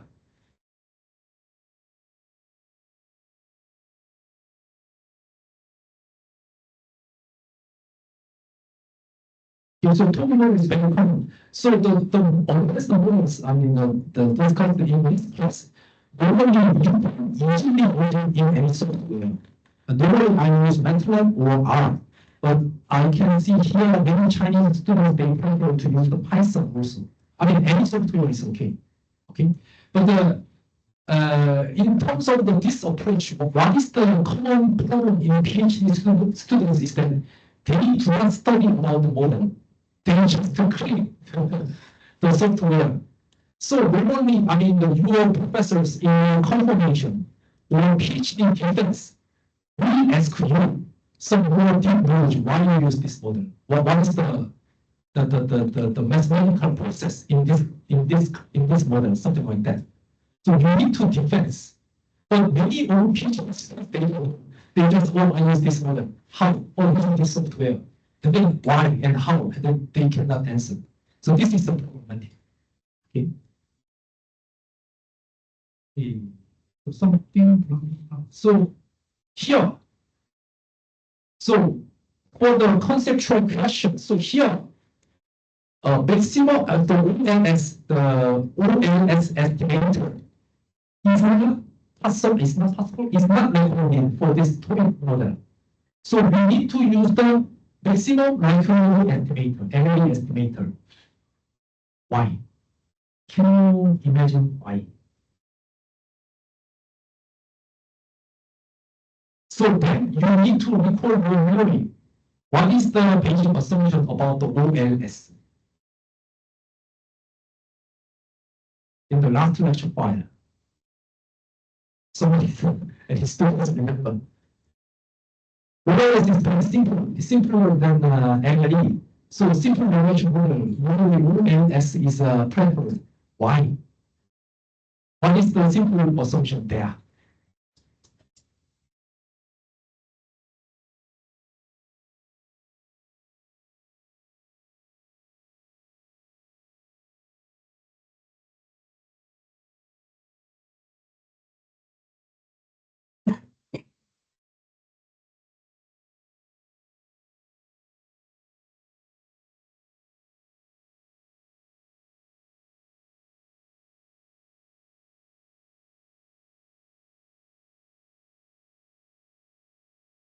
So what is the common assumption there?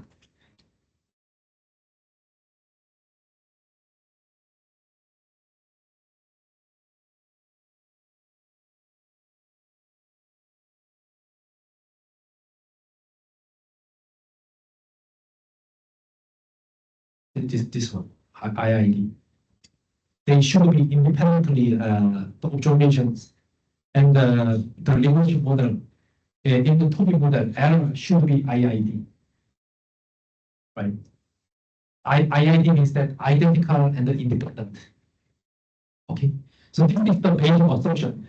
For this one, if one error should be identical and independent, but you can see. So normally IID means that. So here we have some error based on the observation. Let's play with this topic line, and then for the each observation, we have some error, something like that, for the difference between the observed and the predicted value, right? So it should be IID. So for right now, I mean the independent for some of the value value, but you can see here, should be non-negative. So can we still the identical valuation here to here? No, it's not easy. Actually, it's really not possible. So identical assumption is difficult, valid in topic model. So you remember,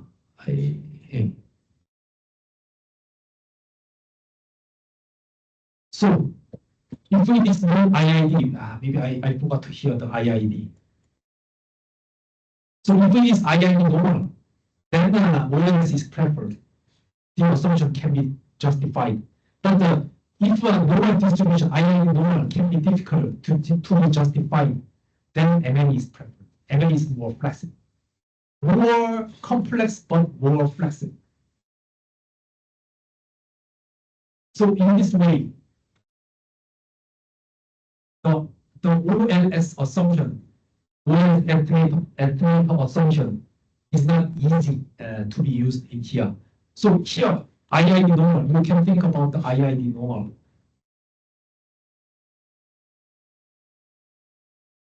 IID normal. So if you use the IID normal here, it can be negative, okay? The normal is the pros and both sides, positive and minus. But if we make normal here, then it can be negative. So point itself, I mean, in most they are advantage, right? So in this case, we normally use the MLE. So actually, I mean, for the basic level, basic regression analysis, OLS estimator we normally teach in the class.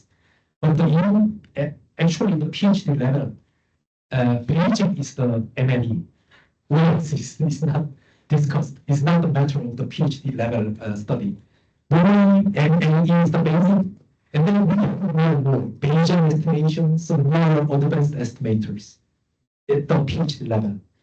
Okay, and then this is the expected value, something blah blah blah. That's all.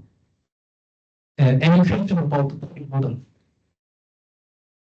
Okay, so if you know data is about the y should be non-negative, then you can use the topic model. Okay, then next option is that Box-Cox regression. Box-Cox is the name of the people. Actually, it's for the non-linear. So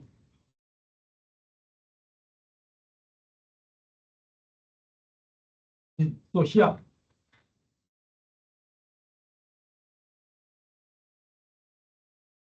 So in the regression model, normally we assume only linear in parameter, right?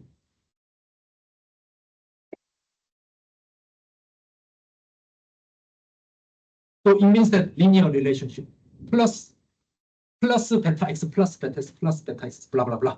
But reality, we don't know. Maybe nonlinear is more general than a linear relationship, right? Then in this case, we need some nonlinear transformation Of course, I mean, there are some also many possible alternative nonlinear transformation. What is the classical one? Is the Box-Cox transformation. Okay, so Box-Cox transformation. This is the definition. Okay, we just substitute our x to Box-Cox value. Okay? So something like this. Okay? So this is the just general Box-Cox transformation, and then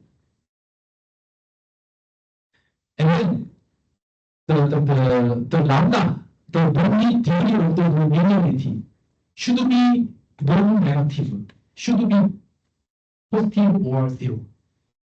Okay, and then if it is zero, why it should be the LX? It's because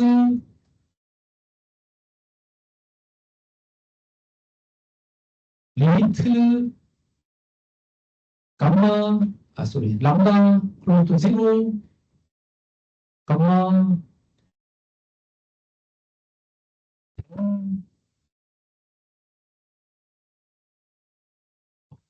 so if it is zero, then it is undefined, right?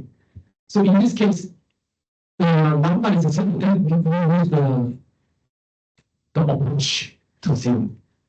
Okay, zero actually is 0 plus. Right. Then you can maybe you learn about this technique in your high school, maybe. Then you can get this value. So normally Box-Cox transformation, we are talking about these two. Okay, and then a question. Okay, so is it only matter of the x? Of course not. You can also use your y. Okay? So here, transformation in y and the transformation x put together.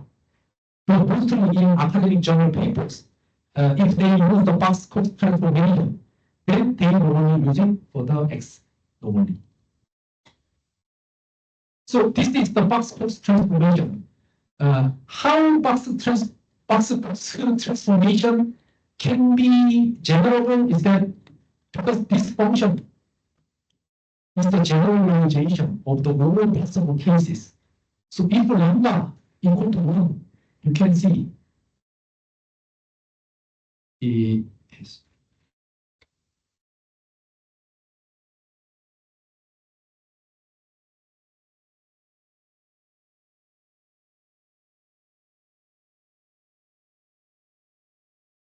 Okay, just xi minus 1, just a constant. Okay. So in this way, we can see here 1, just a linear function, as same as there. Okay, and then as the value is changing, we can see their degree of linearity is changing. For instance, this is the 3. And then this is the minus 2, something like that. So it can be represent a very different non-linearity. So based on the value of the lambda, it can have a different transformation. If it's equal to 1, then it can be just a linear regression model. And then if gamma equal to lambda equal to 0, then it's just a linear regression model. The lambda is minus 1, then it's the reverse. The lambda equal to minus infinity, and the threshold-like behavior, but it's out of this class, just for your information. And then if lambda is between minus 2 and 2, is the power function. So estimation and practical issue. So estimation method, if value, you just arbitrarily put it in your estimation. For instance, lambda equal to 2. Okay? Then it's okay, OLS is okay. But lambda is unknown. Model is non-linear parameters. So MLE is better than OLS. Or I will not discuss about this method in detail, But also advanced method that OLS, called the nonlinear least square method, also can be useful. So if we is avoid why OLS is not possible at IID norm, it's difficult to it's difficult to be defended, justified. Okay, so we can use MLE. Always, PhD level, more complex model. MLE is the first, and then more advanced method. Okay. And then, in fact, important point is that variables should be positive. Okay, if variable x is negative, then we can use the box-cos transformation. Okay, both x and y. Okay, so sometimes if it is zero, if we know is zero, then mathematically we cannot use the box-cos transformation. But in this case, you can add a very small number there to include the zero. I never use this value in coding. The lambda, we can estimate lambda, of course. And then test hypothesis, it's blah, blah, blah. So on the page, very flexible. Flexible nonlinear relationship, depending on your data. Okay, some of your data may be something like this relationship. And some of others data may be something like this relationship. Box-cos transformation, they can catch both. And then what are the limitations? Requires strictly positive value, so applicability is limited. So saying lambda for all factors may be restrictive, it's about the heterogeneity. And then computationally intensive, of course, we have one more parameter. Okay, so that's all about the advanced regression model. And then for the remaining time, I will talking about the simultaneous equation model. So this topic is more complex than a single linear regression model. So actually, I don't think whether we should include or not in the PhD level course, but I will explain it, and then I will go inside the deeply. Okay, I will just focus on the concept. What is the simultaneous equation model? So simultaneous equation model, as in the name, what you can imagine is that so far you only consider single one linear regression model, right? But we can also consider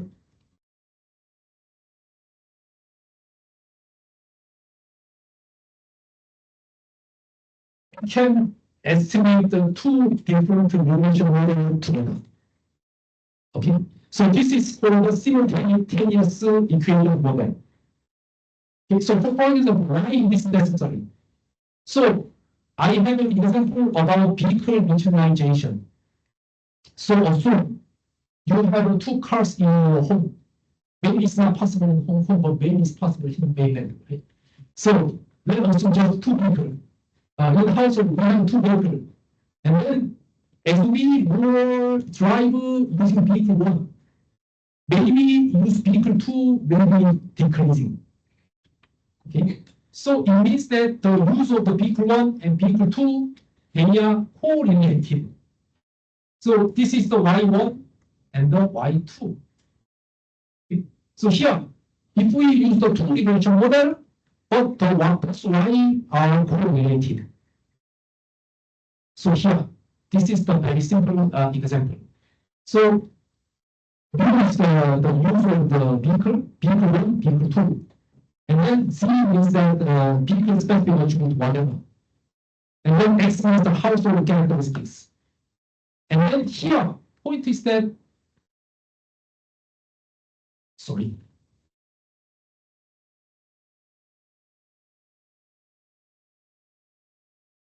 So except for the also the variable,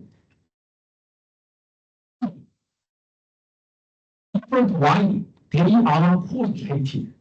Okay, something like this. So when we're talking about the Y1, U1 here, U1 is the function of U2. In the same way, U2 is a function of U1. Okay, so in this case, If these two models separately, then of course parameters, again, parameter unstable, and inefficient. So it means that biased. Mean and the values can be biased. Okay. So statistically, it's not good. Why in this case the betas always here?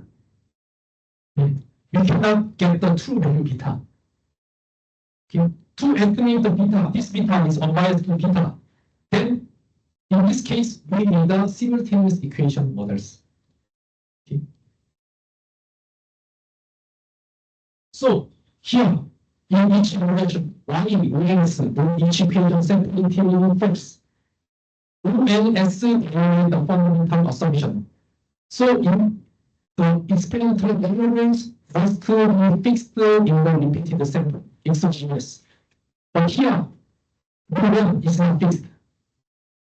This value is not exogenous, it's not independent. It's dependent on this variable. Is it? So, okay.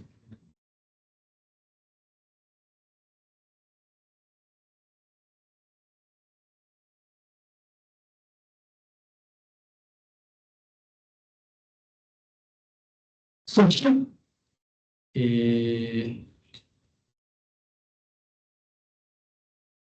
observations and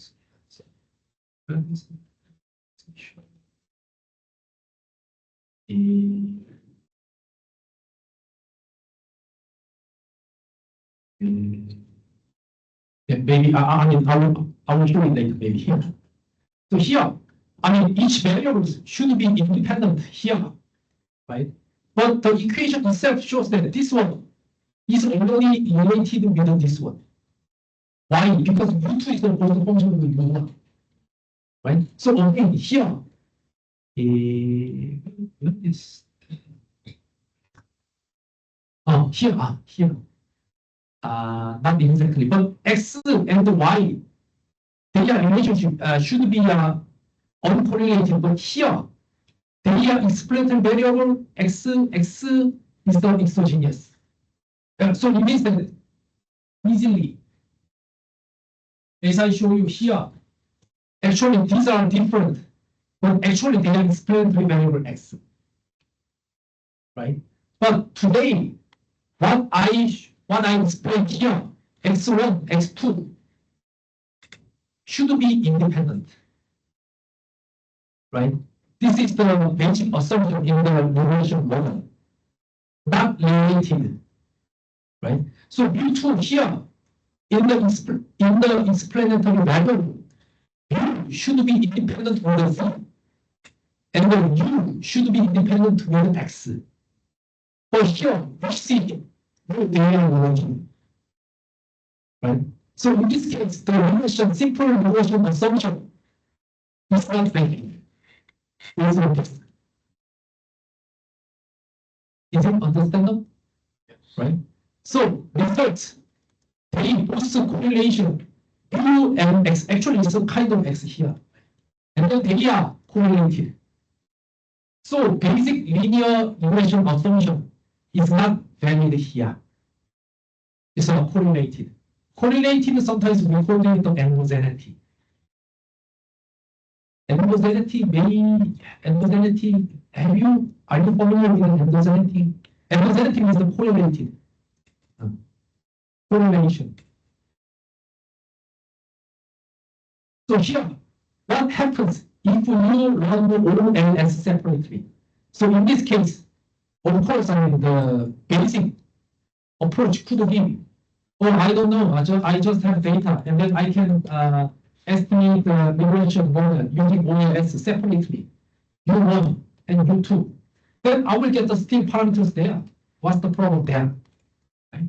And then in this case, parameters biased, inconsistent, biased about the mean, inconsistent about the variance.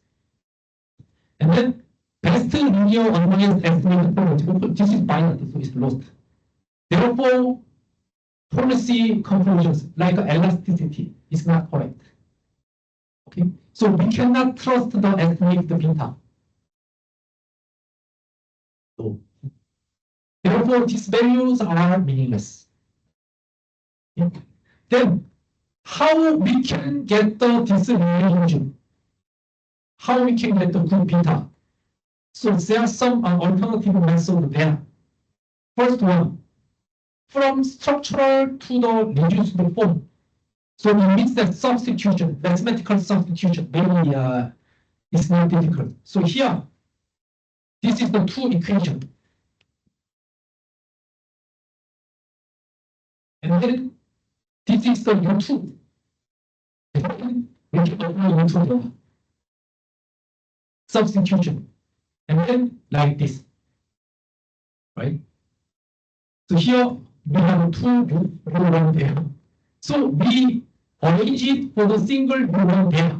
Then this is the single equation.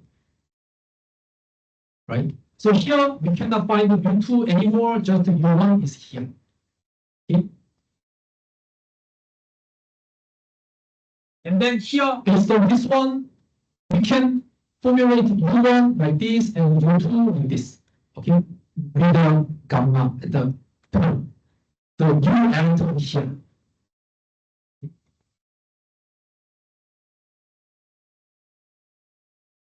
So here, this one minus this one become U element. So same is the two new elements there. So homogeneous variables y1, y2, and u1, u2 here expressed only in terms of the exogenous variables there. So in this way, we can estimate the relation using OLS. And then another one is the indirect least square estimation. So based on this one, we can estimate the model separately. Okay, then we can get the beta component there. Okay, then another thinking, it is consistent of the reduced form. If we estimate model separately here, then beta alpha lambda is consistent with this form. But problem arises here. Recovering structural parameter beta alpha lambda is often impossible. There is some identification problem. Identification problem is that beta somewhat standard error too high. So we cannot identify parameter. We cannot get the value. When we use the software, sometimes so for instance here for the x1 beta, sometimes they say NaN. NaN means that they don't know what is the value. Even the software, they cannot get the value. So in this case, normally standard error very high. Error is very high. Therefore, software cannot identify the beta. And then t-value almost 0.00. Very small. So statistically insignificant. So in this case, like a 0. So in this case, I mean, even though mathematically it looks fine, but the estimation is not good. So this is called indirect least squares. Some identification problem is that sometimes it's okay, but sometimes it's not okay. So I don't know. It depends on the number of attributes and the number of observations, many things. Okay. And then the identification problem, why? There are some three major cases. I cannot say this is the all cases, but normally when we're talking about the identification problem of the beta, normally one of this problem. So unidentified, too little information, cannot solve uniquely, or exactly identified, but exactly one unique solution for each structural parameter. It means that they are same. So they don't know which one is correct. And the overall identified, this is the most common. So more than one possible solution. So So software does not identify which one is for this one, which one for the other one. It isn't too difficult. It isn't. I mean, the situation itself is very complex. So maybe it's not familiar. So I will try to explain very easily. Okay. So the identification problem.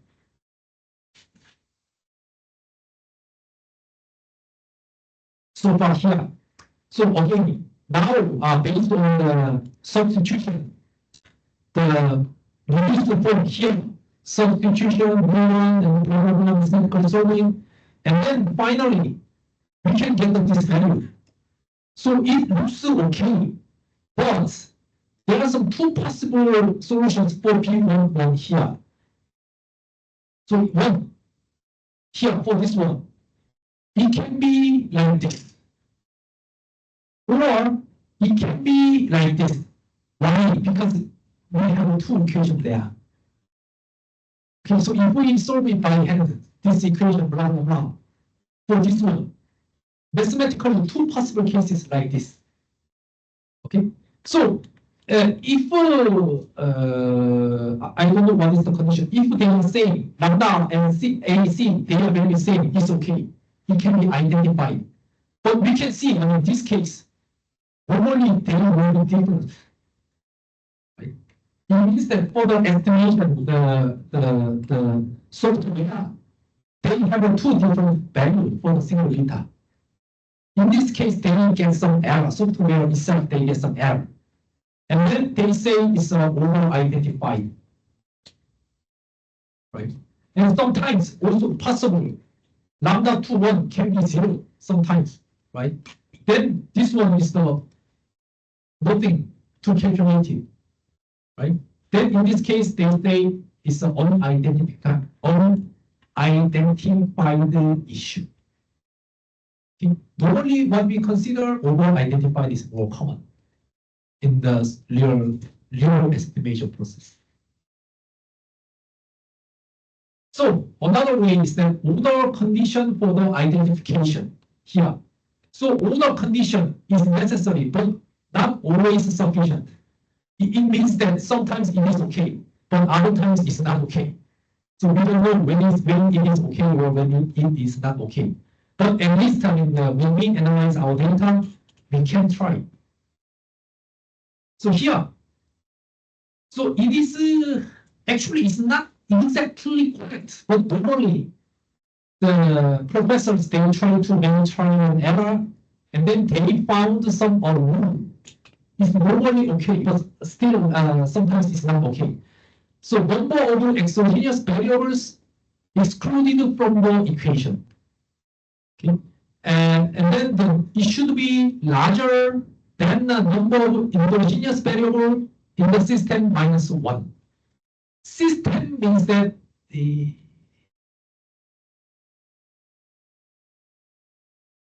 this original equation, this is the system. So in this system, so what is the endogenous variable? U. Right? What is the exogenous variable? Z and X. How many? I don't know. I mean, it depends on your data. Right? So in this case, so in our two equation system, so M equal to endogenous variable, endogenous correlated variable. Okay, so here you can see here in this equation, how many variables are correlated? 1, 2. Right? So here, M equal to endogenous correlated variable is 2. So if our exogenous variable is larger than 1, maybe it can be identified. But still, we don't know there are also many other conditions there. So application here, you want something like this, blah, blah, blah. So endogenous, you want 2. And then excluded the exogenous element in G2 there. So if number of the variables in G2, because G is the bold So it's a set of the variables. Okay? So if Z2 is larger than 1, we can order condition satisfied. We can maybe identify. Okay? So it's a possible identification, means that we can identify something wrong.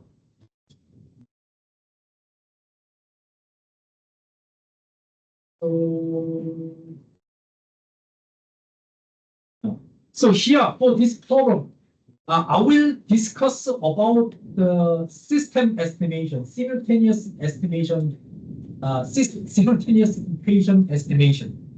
It means that simply considering the original problem, we estimate both equations simultaneously, the perfect one. Okay. So what I explained now so far, if you estimate it separately, it is the problematic. Parameter identification, very, very serious. If there are some parameter can be non-identified. If it is identified and the value of t is okay, maybe you can use it. But still, it can be biased. But many cases in this problem, parameters can be unidentified.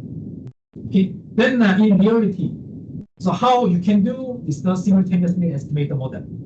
How?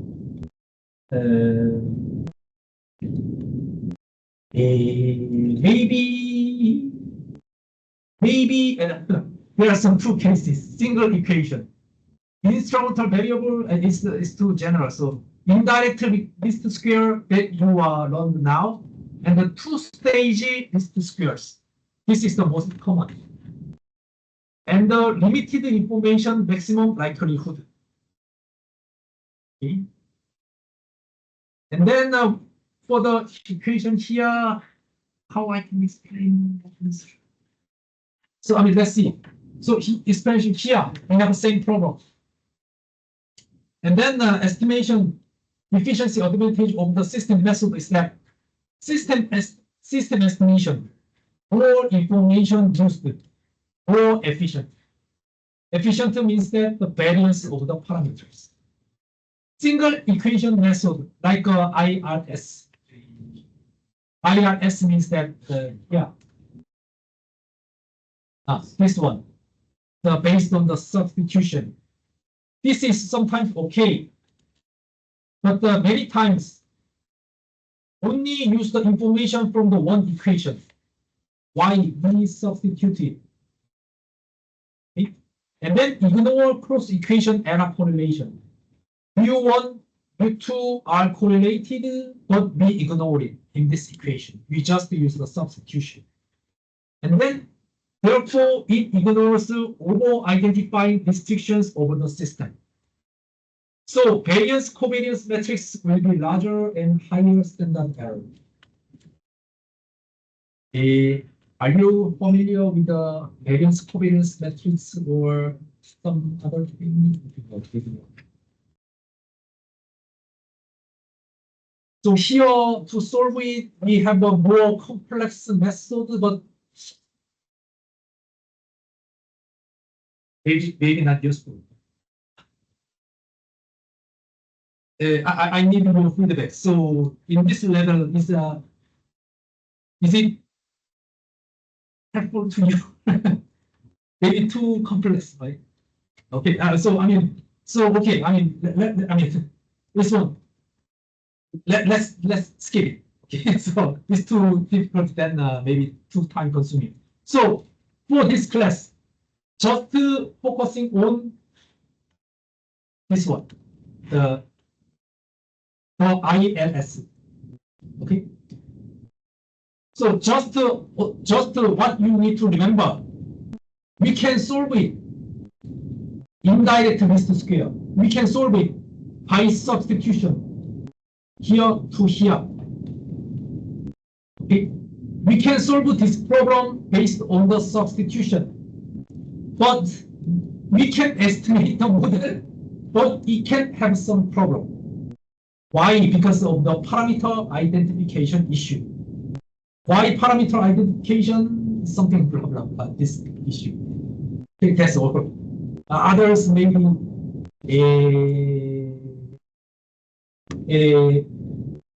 other issues like the two SLS and LIML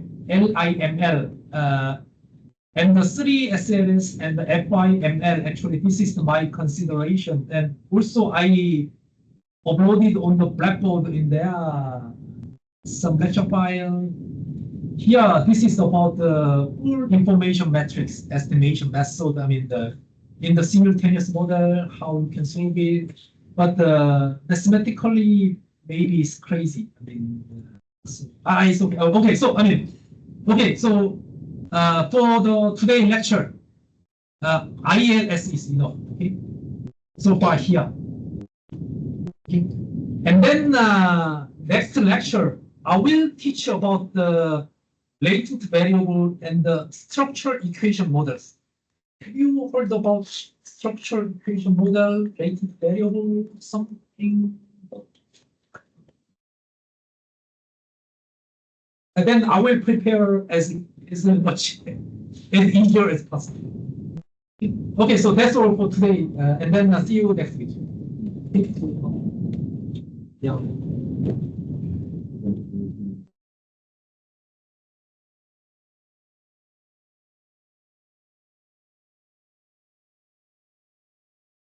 I